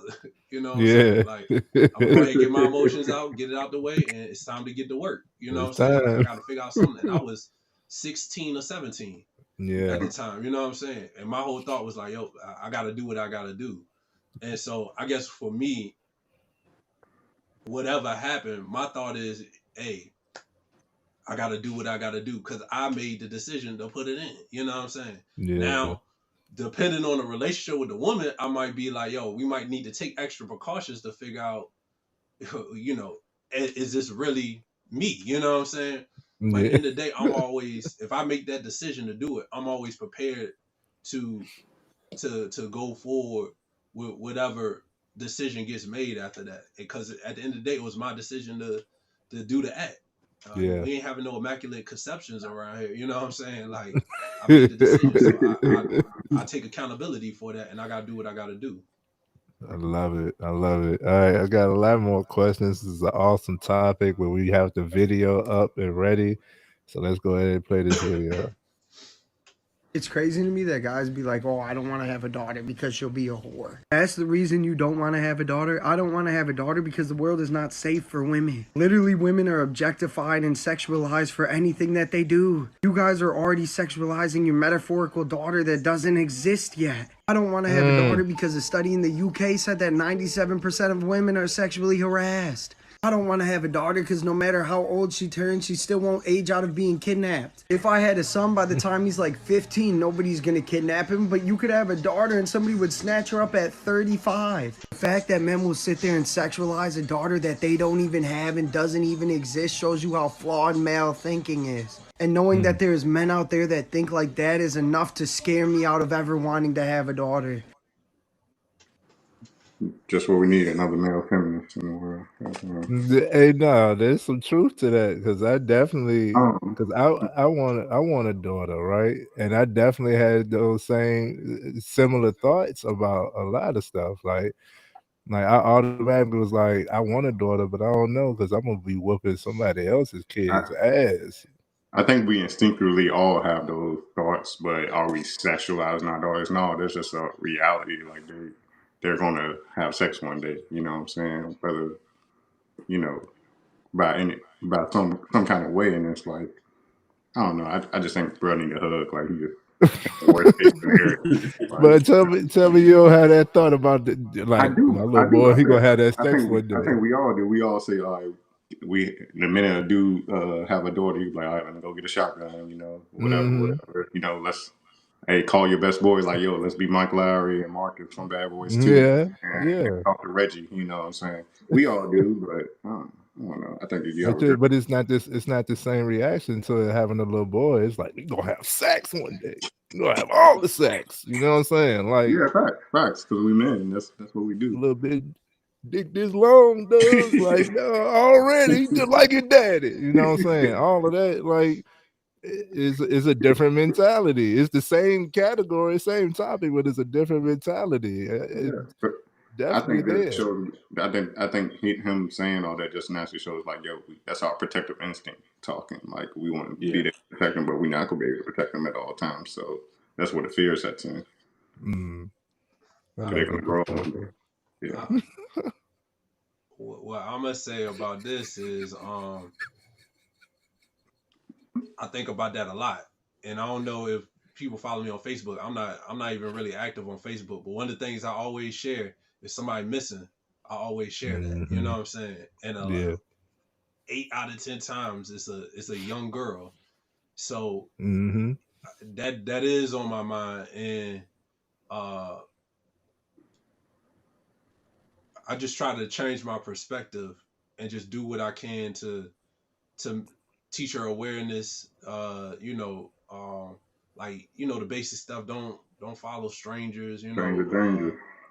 Don't, if somebody say, yo, your dad told me to come get you and stuff like that, don't do that. You know what I'm saying? Like all of these type of things. But at the end of the day, they're gonna do what they want to do, and that's the scary part. It could be the scary part of having a daughter, but I would say having a daughter has been the best experience for me because I feel like I want a boy. You know what I'm saying? At some point, I want a boy, but I don't feel that love that from anybody else, like from my daughter. You know what I'm saying? That connection, that care, that that want to, Genuine. that just that genuine love for Yeah. you. When you active and you're around and everything like that. And touching back on the video, I can understand why it could be very apprehensive for men to want to have a young lady, because one of the things I heard about and learned is like with a boy you only got to worry about his penis. With your daughter you got to worry about all the penises that's coming around, and they go back to like that sexually objectifying, but that's what you have to talk to your child about. And that go back into what I was talking about earlier. That guidance is like, yo, you can't you can't let nobody persuade you. You know what I'm saying? Like you got to move how you want to move. You got to have some dignities, respect, morals, and everything like that. I will say that I did experience a situation touching on that whole aspect of like women can get kidnapped at any age. I know somebody personally who was in I think 40s, a woman that was in her 40s, a friend of my dad's wife got kidnapped at a Walmart and never heard from her again. And this was about 20 years ago. And that's why my mom, anytime she go out late, she wants somebody there with her. You know what I'm saying? Like these are things as a man we don't really think about. But when you raising a daughter, you got to talk to her about it and everything, man. So it is different raising a daughter. Also, we don't have a vagina. We don't go through the physical stuff that women go through that I can only be there for. I can't explain that stuff. That's another a thing you have to kind of work around. Whereas with a little boy, everything you experienced, I've experienced that before. The puberty and all the feelings and all that stuff. So sometimes it take more work to try to relate to your daughter on certain things because y'all coming from two different mindsets. So that's another thing when it comes to a daughter. But as scary as it might seem or whatever, man, when you do right by your daughter, man, like is no better feeling, man. I got an 8-year-old. Sometimes she want to be around me. Sometimes she don't. She's starting to spread her wings, got her own friends and stuff like that. But it's like every time I go through something, I don't even got to tell her. She'll come up to me and she'll just give me love. You know what I'm saying? She'll just kiss me on the cheek from out the blue. She'll just give me a hug or things like that, man. That's just different coming from a daughter. So it is scary. It is more things you have to be aware of when it comes to raising a daughter. But also, man, when it comes to the love they give, man, I don't know if it's anything better than that daughterly love, man, that you get from your daughter. I definitely, not to make a joke of it, but I definitely like. I don't be putting it in the category of sexualization, but I damn sure believe like when I have a daughter, I don't want her to look like me. I want her to look like her mama. Her mama beautiful. You look like me, you can be ugly with ass. I don't want that. I don't want that for my daughter. You know what I'm saying? I already know what that's gonna attract. You know what I'm saying? Like, don't look like me. What you think? Do you think fathers want to be fathers these days? Yeah, fathers want to be fathers. I just dipped out. It's too emotional for me. I can't get jiggy with this. Y'all got it. What you mean No too emotional? way. What you mean too emotional, G? It sounds like a beauty salon. It's a lot of feelings, and it's like a he needs to be there, and it's just I never heard men talk like this. It's different to me. I don't know. Like I said, I hear stuff and it sound like I don't know. It's weird. I don't know. How is Um weird? it's not weird. It is kind of weird. But I don't know. We were taken away. I don't know. I don't see no difference between when women talk and men talk now. They both is a whole bunch of feelings, no logic. It's just a bunch of we have to be there and we have to show this and this. So It's just a lot. you don't think fathers Yeah, need to be around you? yeah, fathers need to be around, but So you don't but think they need to not give not guidance? the yeah guidance. Yeah, they give guidance, but most of the guidance is pushed So through how the you give woman. guidance if you're not around then? The guidance is pushed through the woman. Huh? So I women mean, raising them? if you have the correct type of woman that she can follow direction, you can lead her correctly. You put the guidance through her, and then she feeds it off to the kids. So she could talk to a That's young what I man the same way believe. you could talk to a young man. What you mean? No, Yeah, give me an instance. he's saying the woman or the wife raises the daughter essentially. I think, right, G? As far as the daughter type, I mean, if you want to go towards men, of course, you're going a boy's gonna be the nurturing for the latter years and for a kid, of course. But when he gets to a certain level, yeah, he gets with the dad. He needs to be around the dad, of course. Yeah. Well, he only needs to What be age is around the that? dad. I mean, I don't have a set age range on it, but there's going to be tendencies when he understands that he can't learn certain things from his dad anymore. And I think that usually moms should be able to recognize that, and dads can see that. So I think it comes into a realm where it comes as showing as far as what he does physically, not what he says I get what you're saying. out of his words. Leading by example. So lead is always Yeah. leading by example. I mean, you've seen if your dad is upstanding and your dad is working. I mean, you feed off of that, and then the rest of the part, I think that you should be able to learn on your own. So I There got a was a lot question. of things. Let But me Do you think a young man gonna come up to his parents and be like, "Yeah, I think I'm about to grade have sex"? What y'all think? no, I don't think he should do that. I think the principles that he's brought up in, and if he's under a certain covenant where his dad shows that he's what he's supposed to be, he makes that decision on his own because he has character, and that was built in him from his parents.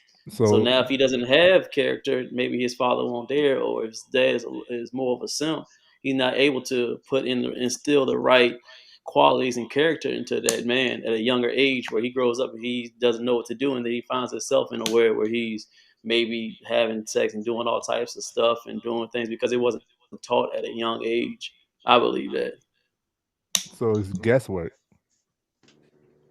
What you mean guesswork? I mean, it's guesswork. If I'm just looking at, oh, my dad goes to work, my dad comes home, he's liked and respected. Cool. But everything in that is like you don't know how he is outside. You don't know how he is with other people. You don't know how he is amongst the community. You don't know the intimate conversations of how the relationship is established between your mother and father.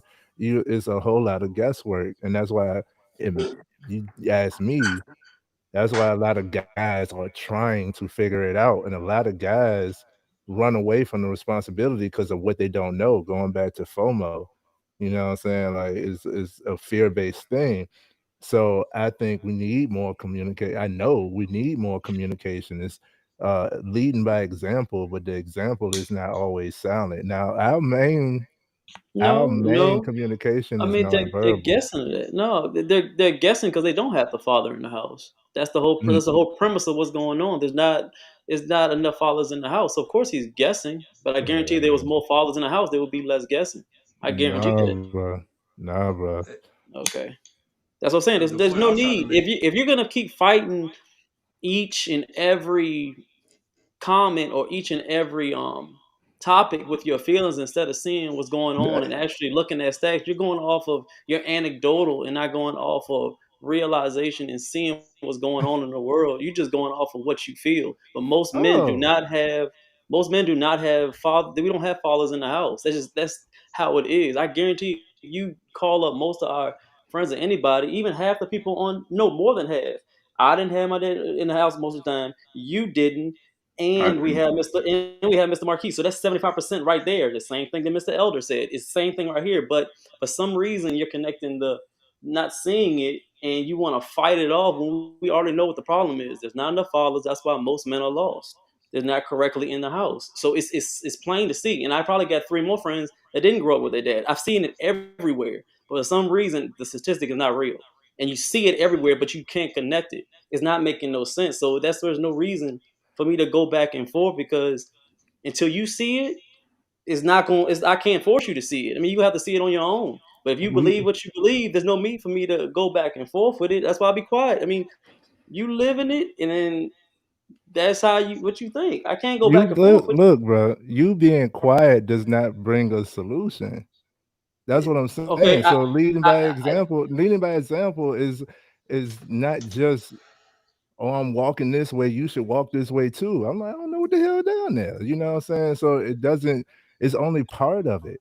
And guys got this radical idealization that you can separate emotion when literally everything is based off emotion. It is. Everything is based off of emotion. So you said we're not talking about logic, and I didn't hear logic. So bring the logic. What the logic at? You know what I'm saying? What the logic at, bro? the logic is that we need to pinpoint the problem that we're not pointing out what's wrong and trying to find a solution with it. I believe that we make do with what it is, but I think that we're not going to make a change unless we actually pinpoint the problem and try to get to it and figure it out. Not saying as we're saying that you're completely wrong, but actually saying it's a problem and actually moving on with it. Just like an alcoholic, the first thing they have to do when they come to AA is to say, I am an alcoholic. Now I want to try to change it. Not trying, we ain't mad at you. Okay, you are, we're going to try to change it. But I know for a fact that most of us are lost and we're not trying to figure out what the main thing that is wrong. And the foundation of every boy is a man. So we're not going and being like, yo, we need to stop all this making all these kids out here and telling these men, yo, stop doing this. We need to be able to build more families. We don't actually say you wrong and then we need to fix it. Then we ain't doing nothing here. And not understanding that it's bigger than us. I think it is. And if we can't communicate that and actually see what the problem is, because I'll dog somebody real quick that's out here just making kids for no reason. I'll say, right, you making another potential felon. You're making another man that's not don't know what he's doing. He's lost. He's just lost out here, and I'm getting tired of seeing it. So if we don't try to like say like, yo, stop doing this, and we need to have more followers around, then what we doing? So what you just displayed is communication. And that's what you was like, oh, I'm just gonna be quiet. No, you're gonna say something. That's communication. That's part of it. So we on the same page. This part is just not resonating. You know what I'm saying? And no, because We saying the same. The thing is, we saying the same thing. I said the fathers need to be in the house more, provide and be right. in the house more. That's what you saying, G. No, not providing. I mean, not with child support. They shouldn't have had a kid in the first place, and they should have been able to find somebody to actually get married and then have a kid. They need to stop that completely. I don't care about no child support. All that is some bull. If you made a kid baby with a girl, you need to stay with her. So That's where where did it you comes to. he didn't They say don't keep child support. he did say support and child support earlier. He did. Yeah, that was early. He said, but right here with on this I specific said provide and topic, support. providing support, not child support. You talking about being in the house Yeah, and guidance and teaching and raising the kid, not being separate. You know what I'm saying? Like Okay, well, he talking about that. I apologize. Then you're right. we we all on the same page, but we appreciate and value your opinion, and you cannot. We created this platform for men to speak. Don't get quiet, even if it rubs you the wrong way. If it rubs you the wrong way, it's a reason why, and that's the reason why you got to use your voice to vocalize and to speak. Because a lot of people, say for instance, if you did disagree with all of our sentiment and you didn't speak your piece, then everybody paying attention will only get our sentiment. They wouldn't know what it is that you see as true, you know. So then that truth is only being held within side of you instead of somebody else being able to gain your perspective. A lot of people disagree with what we say, but they agree with what you say. So don't hold that voice back, bro. That is one of the main reasons. No, You see all of the pivotal people, all of the pivotal men who you could say idolize or look up to or have done something, you pay attention to how they're speaking, bro. Speaking is like the end goal. Like after you've experienced enough, then you can say something. You know what I'm saying? Like people want to pay attention. So with your experience and with your thoughts, with your ideology, bro, you need to put it out there. Don't get quiet. no, I ain't saying Yeah. that get quiet. It's getting to a. I say what I say, but there's no need to break it down. I don't need to say it's quiet because it should be common. It's common sense. Common sense ain't common, and you just saying a blanket statement is not enough. So you are gonna have to explain. You are gonna have to, you know what I'm saying? You don't have to scratch past the surface on a lot of things, man. And it's all right. You know, sometimes you could just No, one line it, you know what I common mean? sense got to be common sense. Everybody, there's nothing. It's If already there. if common sense was common, then we wouldn't have to have a whole lot of these conversations. Common sense is not common in this day and age. You know what I'm saying? It's not a common thing for people to have common sense. It's not, people are not common. We've gotten away from common, like the standards and principles. And that's why we're speaking. So I agree that fathers want to be fathers.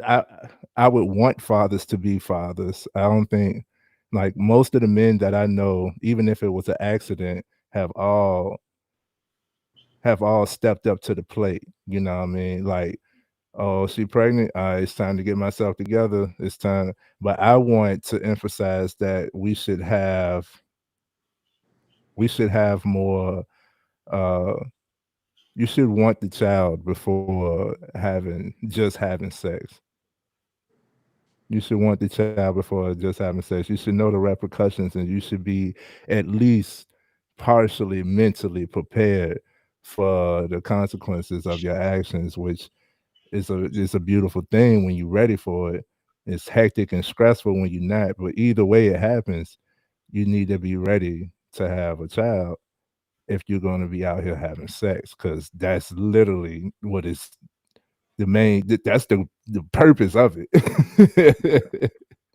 I think, Man, but I think at the same time, like being ready to have a child incorporates like the logistics of it. Like, what's your relationship like with the woman? Like, are y'all stable? Is he gonna have a stable? He or she's gonna have a stable world to come into? You know, talking about the money aspect and whatnot. But I don't think you can ever truly be ready. Children are unpredictable. You can't really truly ever be fully ready to have a kid. Absolutely.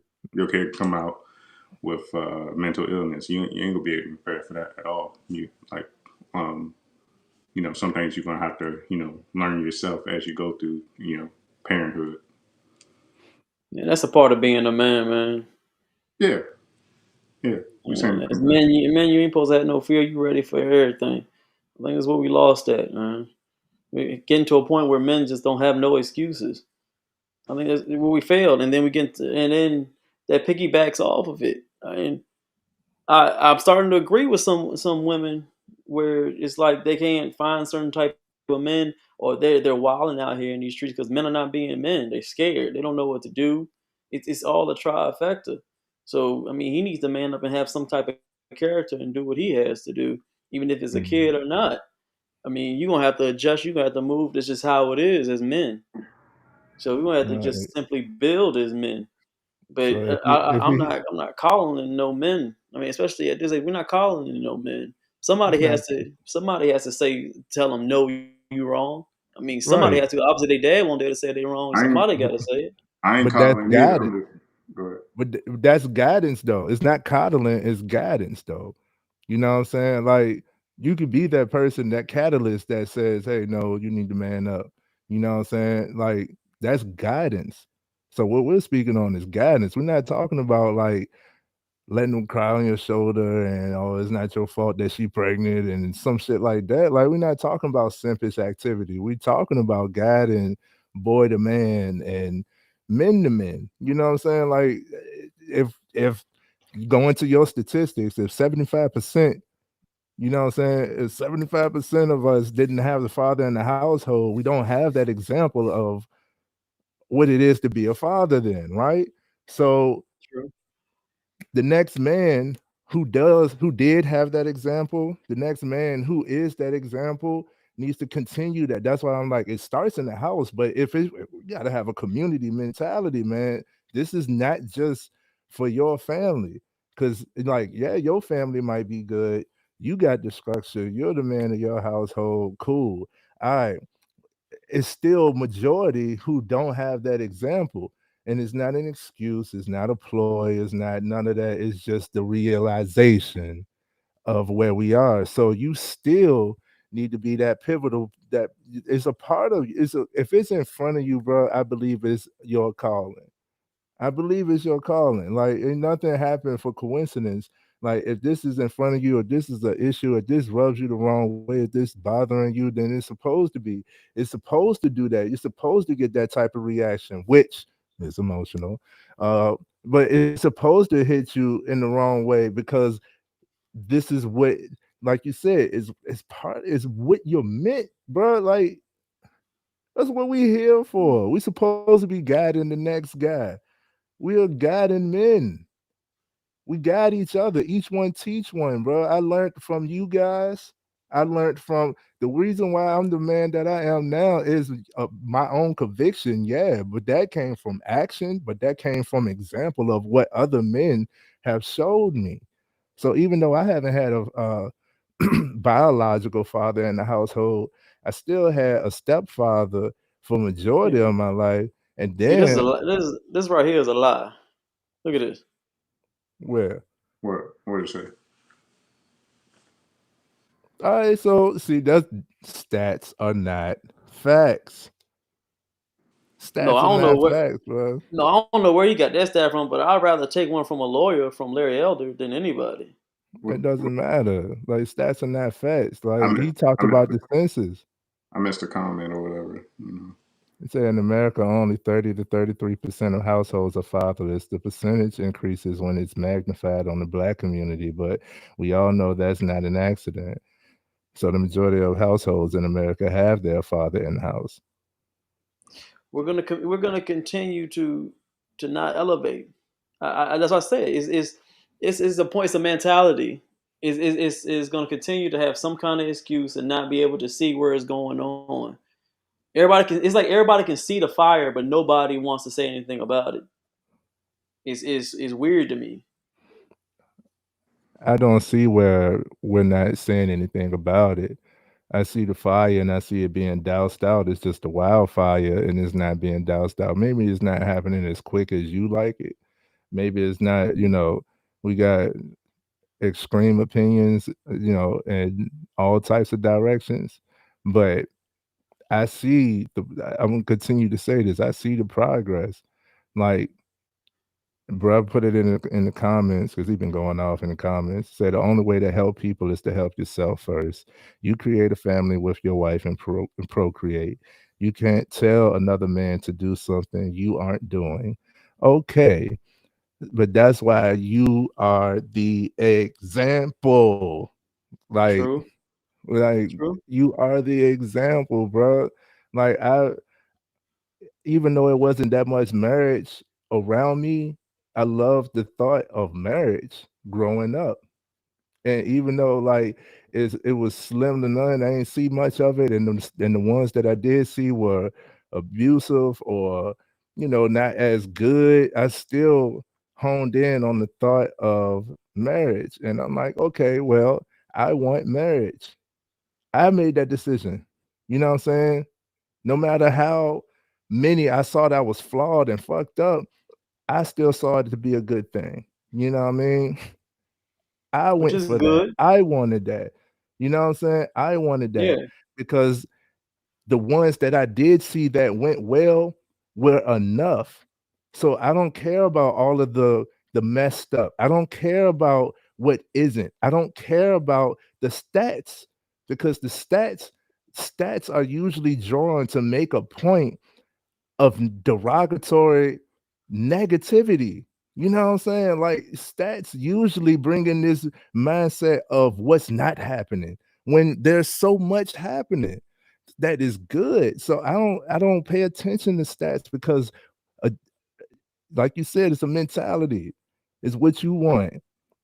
And In fact, and more my bad, and Trey. I was more adding the stats change based on what point people want to prove. You can find a stat to prove your point about anything, you know. thank you. Thank you. That part. So I'm more so focused on what I want and what I see that's productive. And I love community. I love people. And I wanted marriage. I wanted children. I'm working towards what I want that I see is going to, be the right direction for life in general. You know what I mean? Everybody's not going to see it that same way, but nobody will see it, especially the next guy who was fatherless, who don't have the example of what a father is. You know what I'm saying? Like I said it on before that most guys don't they don't really it's like they stumble into these pivotal roles of being a father and a husband. It's like, oh, I guess she was riding for a good little time. I guess she the one. I put a ring on it. You know what I'm saying? I guess I do it, or she done pressured me into it, and then that's where you get the happy wife, happy life. It ain't no real guidance. It's just like I'm just going with the wave type shit, and we away from that. You know what I'm saying? Like but just us being away from it doesn't help the next one who doesn't see that he just riding the wave. You know what I mean? So that's why we speak. That's why we part of the community. That's why we out here and talking to our guys because if not, then you can't expect everybody to just get it on their own. Everybody's not going to get it. Everybody ain't Like, me. doesn't matter if you a man, woman, doesn't matter if you're alpha, beta, doesn't matter. Like, these titles don't fucking matter if they don't have no example, bro. If they don't see it, like if they don't know what's better, then how can they work towards better? You know what I'm saying? Like, if you never By seeing the seen stats, by seeing the th- stats. that, but that's what I'm saying. You don't see that. I don't see a stat if I'm not looking for it. I don't give a fuck about the stat. So that Man, stat don't matter. It if they matter to can you. man, if they It can matter look to for you. plan Bs, then they can look for stats. Who looking for plan Bs? All the murder kids out here, they aborting kids like Skittles. All right, so we're Plan gonna B bring not that. murder. We're gonna have So that no, discussion on another. No, yeah, because that's yeah. going into That's abortion. going another way. But like we had this discussion before, people find for what they want to find, man. This is how it is, and you can't save everybody. This is a world where hey, only the strong survive. Some people gonna get it, and some people are not. And you can't save everybody. So you have to get into a point where you can say something, and you say it. You can say it 2 or 3 times, but it's not a point where you just gonna keep on going. You can't save everybody. If they don't want to see how to do things correctly, then let them go ahead and suffer and die. This is how it is. They don't want to see the light. And I Um, That's mean that. on. I mean that 100%. I can't save everybody, and That's God doesn't on. want me to try to That's save on everybody. them. we Then we that's not on here. them. No. We're not here to save everybody, but what Trey keeps saying, like if you can say something to a group of people and at least one get the message, and they can pass that on to the next person, then eventually, Boom. like exponentially over time, things will get better as a whole. But yeah, no, we That can't makes save sense. everybody. Yeah, We You can't know save what everybody. I'm No, that's a fact. We can't save everybody. that's true. Quan, shut your. Quan said, "Leave off the crime." saying? Come on, silly. And that's facts, bro. Like I'm on the same wave, bro. Like when I talk about talking to people, I ain't talking to everybody, but you out there with the kids, I'm out there with the kids, and I'm sure that you see stuff or say stuff to them that is instilled in them. And I remember myself as a child, as I'm sure we all do. I remember myself as a child when a man told me a certain thing or taught me a certain lesson, then because of his character, using your words, because of his character, I could believe him on his position or his take on a certain situation or something that's of that sort. You know what I'm saying? Like barbershop talks are so important, bro. You know what I mean? Like I learned so much just from going to the barbershop. I hang out in the barbershop because I'm around. It's camaraderie. It's a fellowship. You know what I'm saying? It's so much that you can get from it. You know what I mean? But what if we don't have to, like, you don't have to just keep it in a barbershop. Like, this is something that you carry with you. This is why I keep on telling y'all to talk, because it's pivotal. You don't know who listening. You don't know who listening. You don't know who learning from it. You know what I'm saying? Like, I do this in like every time, bro. Every time I hold this stance, bro, like I have so many more in-depth conversations from people that I didn't even recognize. You know what I'm saying? Like, I didn't know you was in my area. You know what I'm saying? But you know who I am because of a discussion that I might have had or a correction that I did to a younger kid. Like it's like kids come around me wilding out. I tighten up, bro. You know what I'm saying? And they'll try to challenge me. You that my dad and all that stuff. All right, cool. You know what I mean? And I'll teach them right from wrong. Tell him I Let that could kid be. let let that Tell him kid I go. could. You know what I'm saying? You teach them right from wrong. And like the respect is there. Even if the emotion is there, the respect is there. You know what I'm saying? Like, so it's pivotal, bro. You even said it yourself. It's something about the man, like when your father tell you something versus when your mother tell you something. You know what I'm saying? You like, all right, I need to tighten the fuck up. You know what I'm saying? Like the male voice is automatically commanding authority. You know what I'm saying? So use that, bro. We're not being quiet. And just because, it may be a miscommunication, correct the communication then. You know what I'm saying? Like, we don't, I don't like these terms, but we're not trying to have more simps. We're not trying to have more, you know what I'm saying? Like all that BS that we want more men in this world. And that's the reason why we initially started this platform, is to create more men. So need True, fathers to be but fathers. we need to if we're gonna create momentum, they need to learn what's right and what's wrong, man. Okay, Not I so have some excuse or this or maybe it's with this and this ain't right. No, just what's right and wrong. It's just plain black and white and where do you learn that at? from God. I don't know. How do you learn it from God? Prayer. God isn't within me. I pray on it. He gets right and wrong. All right, I'm so not how gonna did argue you about learn that. how did you learn God? What do you mean how I learned God? He was already How did you inside me. learn God? Who taught you about God? Nobody. I learned about God. Everybody learns on their own about God. You can't. My parents can't be like, you know God. I was like, I don't know him. I got to get to know him. They're like, yeah, get to know him. All I right, so get to know God. where did you learn the concept of God? Because there's a lot of people who don't believe in God because they don't know God. So where That's did you on learn the them. concept of God?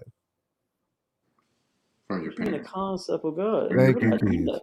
Thank you, You Keith. So you you learned it from the parents, and the parents is like it starts in the household. But that's what I'm saying. Like if you don't have somebody that says something like that or put it out there, then your experience could be excused. And I know that everybody's experience is theirs, but if they don't have guidance, then you can't expect somebody to just understand what it is that you understand. That is like an automatic truth to you because it's so understood for you. You know This what I'm is more. saying? This is. They were saying there's more excuses. They're just being like they It's should not get. it's not excuse, bro. It It's is fact. excuse, man. How is It's it an excuse, excuse? man. How? Because Explain to me. there's plenty of Explain pastors. to There's plenty me. of people that are Christian. I'm trying to. Explain to There's me. plenty of pastors and Christians that their parents worship Satan. They still found God. So what are you talking about? there's a whole if bunch you of people that worship didn't have parents that went to Christian. in So order to that's not worship, so hold it's on. not just from a parent. In order to worship Satan, you must know God. You know what I mean? So what about the ones who don't worship anything? That's what I'm saying. Like the guidance, bro. Like it starts in the home. It starts in the home, but it comes from like I didn't get more serious about spirituality until I heard it from men as well. Like moms taught me, and it's like "Oh, I gotta go to church again. That's the only thing I would associate it with until I like the pastor started speaking, and then the fellowship and like the men studies and stuff like that. It's like, oh, okay, now I'm paying more attention. But men raise men, so we have to be more upfront. You know what I'm saying? Like Most it's not pastors are men too. Most pastors are men. So. right. I know guys that don't. The pastor is a woman. They're not even going to the church. You're not You know what I'm supposed to. saying? I know, but that's something that you learned. You know what I'm Through the saying? Bible. But that's something that you learned. You Your know what I'm decision. saying? Instead of listening to Sexy Red, I picked up the Bible. Like, bro, it's a decision. I'm not letting it off, but that's the problem with today's age. Nobody will say it's wrong. You keep saying, but they don't know. But no, they just don't. It's their fault. It's hard for you to say that. You can't just say it's their fault instead of making an excuse. And No, it's hard for you to do that you want me to like because you want me it's to the truth. perpetuate the bullshit. No, that is So whose true. fault is it? No, Whose no, fault you is want it? me to Whose fault is perpetuate the it? bullshit of What like fault is in comparison. Like you always throw out a It's loose ass somebody wild else's ass fault. comparison. No, I'm saying that It's you throw it out a loose ass wild ass comparison that is irrelevant. You know what I'm saying? Like Sexy Red and Bible. Like what the fuck? Like that is we ain't got shit. We ain't talking about that. it makes my point that people make their own decisions, bro. You can't. It's just how people are. You make decisions. Everybody wakes in the morning if they want to drink water, if they want to brush their teeth in the morning, or if they don't want to get out of bed. You throughout your whole day is a decision. You make that decision. I'm human just like everybody else. I make the decision. It's all from my decisions and my character. I'm not special. Everybody's Everybody not. make I'm their not own special. decisions. Exactly. Everybody And makes living their your own decision. decisions. And living there is decisions. And living, don't make no excuses. That's your decision. There Your is parents no didn't do it. excuse. I'm just There's let me just nothing. It's add their let me just decision. add some fact. Let me just add some would fact to this. Everybody makes their own decision. And Right? your decisions, every decision you make scopes out the life that you live, right? Very true. Now, your decisions are impacted and inflicted. You make decisions based on what you know and whatever variables, whatever is going on, you know what I'm saying? Like emotion. We make more decisions. All the decisions are based off of emotion, bro. But we want to keep on detaching from emotion. That's another thing. But yes, every decision, like everybody makes decisions. Even if you choose not to decide, that is still a decision. Understood. That's blatant. That's duh. All right, cool. But what I'm saying is you can, because you don't like help, but you can inflict the learning and like help them choose better choices. Like just by so it's some things that I people understand what just you're not saying. gonna understand. I It's understand what you're something. saying, but it's but after learn you have to. Sometimes you can't always tell people what to do. Like you said, we have to do it as far as our actions, Experience. Yeah. experiences, and some stuff you got to just do it on your own. Me just saying it to you, say do this. Like you said, people are not going. They're gonna do what they want to do, bro.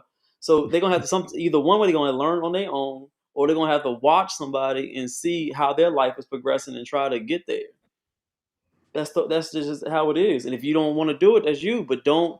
But when you fail or something bad happens, something like that, don't say somebody else did it. Don't say because of your upbringing. Don't say because the white man. Don't say because of this or whatever excuse you want to come up with. No, that's your decision. So Okay. negative But come on that person. but within that, do you never like communicate? Like vocally. Like like within that, do you never communicate? You're just gonna watch and replicate what you because everybody's perspective is different. You know what I'm saying? So what somebody could have done and what their intention was is completely different from what somebody's seen and picked up on. You know what I'm saying? So Trey, like we were having a conversation after the call the other day. To G's point, like I think things he's talking about how it should be. It's like I see a lot of myself in what he's talking about because I've told you I didn't have a lot of communication. I didn't have a lot of, my father wasn't in the house, but I was kind of like I didn't have a guide. I just kind of looked around me, saw what was going on, and like kind of found my own way. You know what I'm saying? I never made any bad decisions. Never been in jail. Never got anybody pregnant on a whim just because I was having sex. Like, and I really ain't have no birds and the bees talk. You know, I don't know. I kind of just experienced life and just, I don't know. I always kind of knew what right and wrong was without having somebody tell me what's right and what's wrong. And It's your character, bro. Some people have it, and some people just don't. It's just how it is. It's just, and it's on your decisions. And like you said, I can't That's all explain. I'm saying. I can't explain really why I'm like that, but I'm like, according in my experience, I can't really say I had a male guiding me or anything like that. I could see people around me, but nobody was like right there saying, "Here, you should do this and that." I just kind of knew. Like TV talk. If you want to talk about TV, talk me more than anything. You know, watching a lot of TV and shit. Like it might have been fictional, but it kind of relates to real life. So Exactly, and I think you a prime example too, Trey. You ain't, bro. You've been a stand-up guy since I met you, and I know your backstory. We ain't gonna put it on front for you, but you made certain decisions because you have a something called a character. And instead of just, and I think you should highlight people and for them to understand that you have to make your own decisions, and everybody can't make them on your own. Some people just have to fail, but it shouldn't be no excuse to certain things, especially when you 25 and up and 30 years old and you want to make excuses for certain things. No, you just have character. That's just how it is. I don't think we should make excuses for it. I ain't making excuses for it. Character can be developed. You know what I'm saying? People can improve. You know what I'm saying?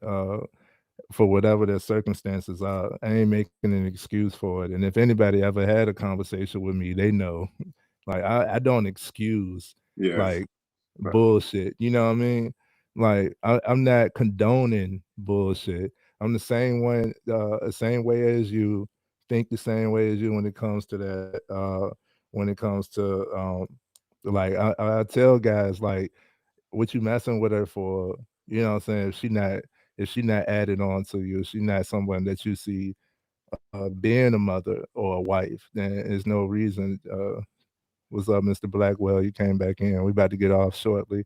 But Mr. Blackwell has spoke on what's the purpose of this relationship. That is something that I really instilled in every guy around me. I started asking them, like, what's the goal here? Because I'm big on goals. Like, what's the goal here? Y'all just kicking the shit? You know what I'm saying? Or y'all really trying to build and grow? If y'all just kicking the shit, why even put a title on it? Like, it's not a girlfriend boyfriend. Like, if you a girlfriend boyfriend, it should be leading to something. Like, everybody that has a conversation with me knows that I'm not one for excuses. You know what I'm saying? Like, that ain't what we doing here. And I agree with you. You know what I'm saying? I think we saying the same thing, but we just communicating it differently. I just think that they're men, man. I think that we're just coddled a lot, man. Men just need to. We have to be men. There's a difference between women and men. We can coddle women a little bit, bro. I believe that women are softer. They have more feelings than us, and we coddle them a little bit more. But I think men, we shouldn't coddle them at all, man. We've been a break. Either you get that pressure on you, either you gonna do what you need to do, or you're gonna fail. There ain't no help, there ain't no nothing. I think that'll build a better society. If we just let men just be men. If they fail, then he just fails. He'll figure it out and he gonna find a way to get through it. I don't think we should call it no more, man. I don't think we have coddled men. Like, I don't see men being coddled out here. I don't think no men has been coddled. Men, the suicide rate is so high, and 80% of it is men because they soft. No, because they're stressed, nigga. It's not being a man is stress. from No, the being fuck a is man. Yes, not. it is. Yes, it is, It bro. is. It You is. gotta adjust to stress, bro. Just Yeah. because you stress, you don't try to be Nah, just be gone. Now, you see, gotta be emotionally nah, inclined. nah. I It's think they're too emotionally emotionally inclined. inclined to their emotions take No, over them. That's the problem. It's true. that's a I decline. agree with that. Yeah. Their That's a emotions are so high decline. that they take themselves out. That's why they're too emotional. That's the problem. I see it as emotional intelligence. Like I said, I don't separate the emotion. The strong man is one who's in control of his emotions, not one who acts as if he doesn't have any. And men and women have the same emotions. Women are more emotional, but women don't have more emotions. Men should just be more so. You can be self-aware, and being self-aware, you're aware of the emotion, and then you can control and bring the logic to it. But again, it still is you're still making decisions, you know what I'm saying, proper decisions once you can acknowledge the emotion. I It's a don't believe. process. Nah, I mean, It's a process. you You could don't believe gotta that. believe I know. Yeah, truth, but it's a that's his process. views. That's not G's views That's at truth. all. That's truth. So, That's his Mr. views. Blackwell, you came back in, Mr. Blackwell. Welcome back in. Did you have a final point to this? Now, I mean, I agree with both of you guys. Both of you guys have good points. I think as men, and there's a book, and I think we talked about it too, Trey. It's a book called The Mm-hmm. Way of the Superior Man, and Absolutely. like the benefit of that is like just kind of understanding, like just like anything else, like it's a negative and a positive, for us to survive, right? So I think there is a level of emotional, but as men, we are the logical ones, which is why me and my wife have conversations all the time, Mm-hmm. and the way that she perceive things doesn't make sense to me. The way I perceive things don't make sense to her, but I'm only looking at logic. You get what I'm saying? Like I look at logic, she's looking at how she feels about it. What she's basing off of what feels right to her. So I think the a mature man understands his emotions and can control his emotions. Boom. So immature man, and this is where I agree with G with and this is a touchy subject, so please don't kill me for this. But No, you I think good. if you get to the point where you are thinking about committing suicide, Yeah. I think that it's not even. I think that's emotional instability. Yeah. It's not you're not emotionally stable. It's not even close, right? Right. And there's also no logic either, right? Mhm. So I think as men we take on so much that and we don't have communicate like situations like this where we can have the conversation, communities like this where we can have the conversations, where Yeah. we can have logic being put into our minds instead of what feels right. Like because that's not how we operate as Like men.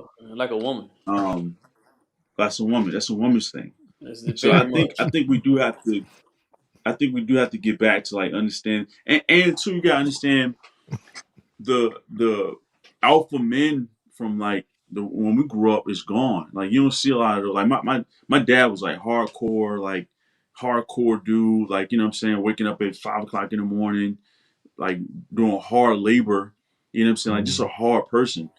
And those tough guys are gone. And I feel like what's been replaced, it is getting like softer and softer because there's not as many of the hard guys still around to be an example to, what I'm saying, for what we need. So Yes, yeah, it's pretty much a whole bunch of it's feelings and the I don't understand. That's why I said when I was talking to most men. I was like, bro, I don't recognize that shit. So everybody sound like women now. No, I don't talk to men like how my grandfather used to talk. I was like, bro, he would never be like that. Like he always stayed at a level all the time, just straight, just man. He never dipped down, talk about no feelings or up and down. He was just straight like, yo, you gonna do this and that's it. I'm like, yes, sir. It was no what if you can't. And I don't. That's why it doesn't connect to me. It's weird talking to most men nowadays. It don't make no sense. Then bring the sense to it, bro. I agree. Hey, where Paul at? He ain't feeling too good, so He he too. had to hop Yeah. out. You could tell in his face he wasn't feeling good, man. He Yeah, need he he was, need he to, was he need like to go going chill. through. Yeah. You know what I'm saying? Rest up. But that's we all in conclusion, we all saying the same thing. And that's the reason why this podcast was started. We need more men in this society and better men in this society. Take care of your family, take care of your household, take care of your priorities. Don't run away from work. Get in control of your emotions so that you're not irrationally emotional to the point where you're unstable, suicidal, or homicidal. And we'll be much better as a community. And I also need the guys to be willing to communicate. Like, we lead by example, and most of our communication is nonverbal, but don't detach from the verbal communication, because a lot of times it's miscommunicated. You know what I'm saying? Like, no communication is miscommunication. So if I don't know what the intention was, if I ain't clearly get the lesson, you could tell me. So I, plant the seed. Like, don't run away from it, my guys. Very Hard true. times create strong men. Soft times create weak men. I suppose. You know. Hard times create strong men. Hard times can break men too. That's why I'm like, Hard times don't break real men. You gotta stop. See, that's where you gotta stop that, man. Just why don't you just be positive and be like, strong men they create. No, it might break it. No, you gotta stand on 10, man. because Don't put no I've fear been in no there, men. bro. Don't be I'm no I, fear I- in no I'm not man. I'm You not I'm speak not nothing but afraid. positive. Look, He's fear not. is a He's not part of saying. it. Fear is a fucking part of it, bro. Like, you are No, driven by fear. no, You no, are you're not. You're driven not by driven by fear. fear. You're not driven by fear. You're not driven by fear. Where are you getting that from? It's obvious, bro. No, no, Like, no. Where are you getting that from? Because I'm not driven by fear. Where are you driven by fear? I'm not driven by fear. if you don't want to fail, you're gonna do all this what you can to succeed, right? But that's not fear. I'm not fear. I'm not scared. I'm not had no fear. God didn't give me no fear. You're not scared, but God, it's a fear of failure. bro, God gave me It's no fear. obvious. God gave me no fear, and I mean it with everything in my bone. God gave me no fear. I All fear right. nothing. Okay. God gave me that. He told me I ain't got no fear, so I ain't gonna never say that in my mouth. You ain't Never. gotta you ain't gotta proclaim it, bro. No, You ain't gotta God gave it to proclaim it. me. I see it. I know. It's all right. I've always lived my life. I have no fear. God told me since I was a kid, you ain't no fear, so you ain't gonna never fail at nothing. You gonna keep on going. I'm not scared, so I don't want to put that in no man ever. You not fear. You always gonna be positive. You gonna do what you got to do. Don't leave with no fear. You Men got to walk be men. you Women can walk have the by fear if they faith. want to. You walk by I faith, ain't but got the none. fear is there, bro. Just like if there's God, I there's ain't got devil, none. bro. Put on to you. Trey got fear. I ain't got no It's fear. yin and yang. No, I G ain't fear. got no fear. G big I ain't got fear. none. You know No, what I'm saying? don't put that on my God. My God said I ain't got none. God with me. That's why we walk strong. You know what No, I'm I ain't got no fear. saying?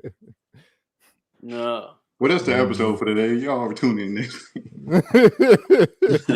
Yeah. This has been the longest goddamn. Much love to all fellas, man.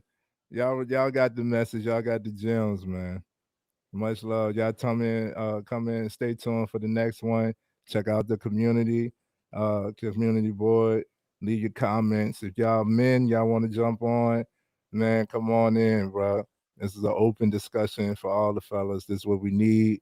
Thank you again, Mr. Blackwell, for joining us. We definitely Thanks for having me. we definitely went on longer than our original time frame, but it was all necessary. You know what I'm saying? Much love to everybody. I appreciate y'all. Go ahead and follow. I know a lot of y'all watching. Go ahead and hit that follow button, man. Subscribe and give us some likes and spread this out to the community, man. We need that. Much love. That's it for this episode.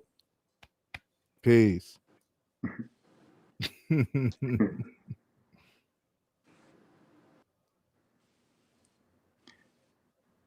Yeah, this has been the longest live since y'all started the live shit, 10:30.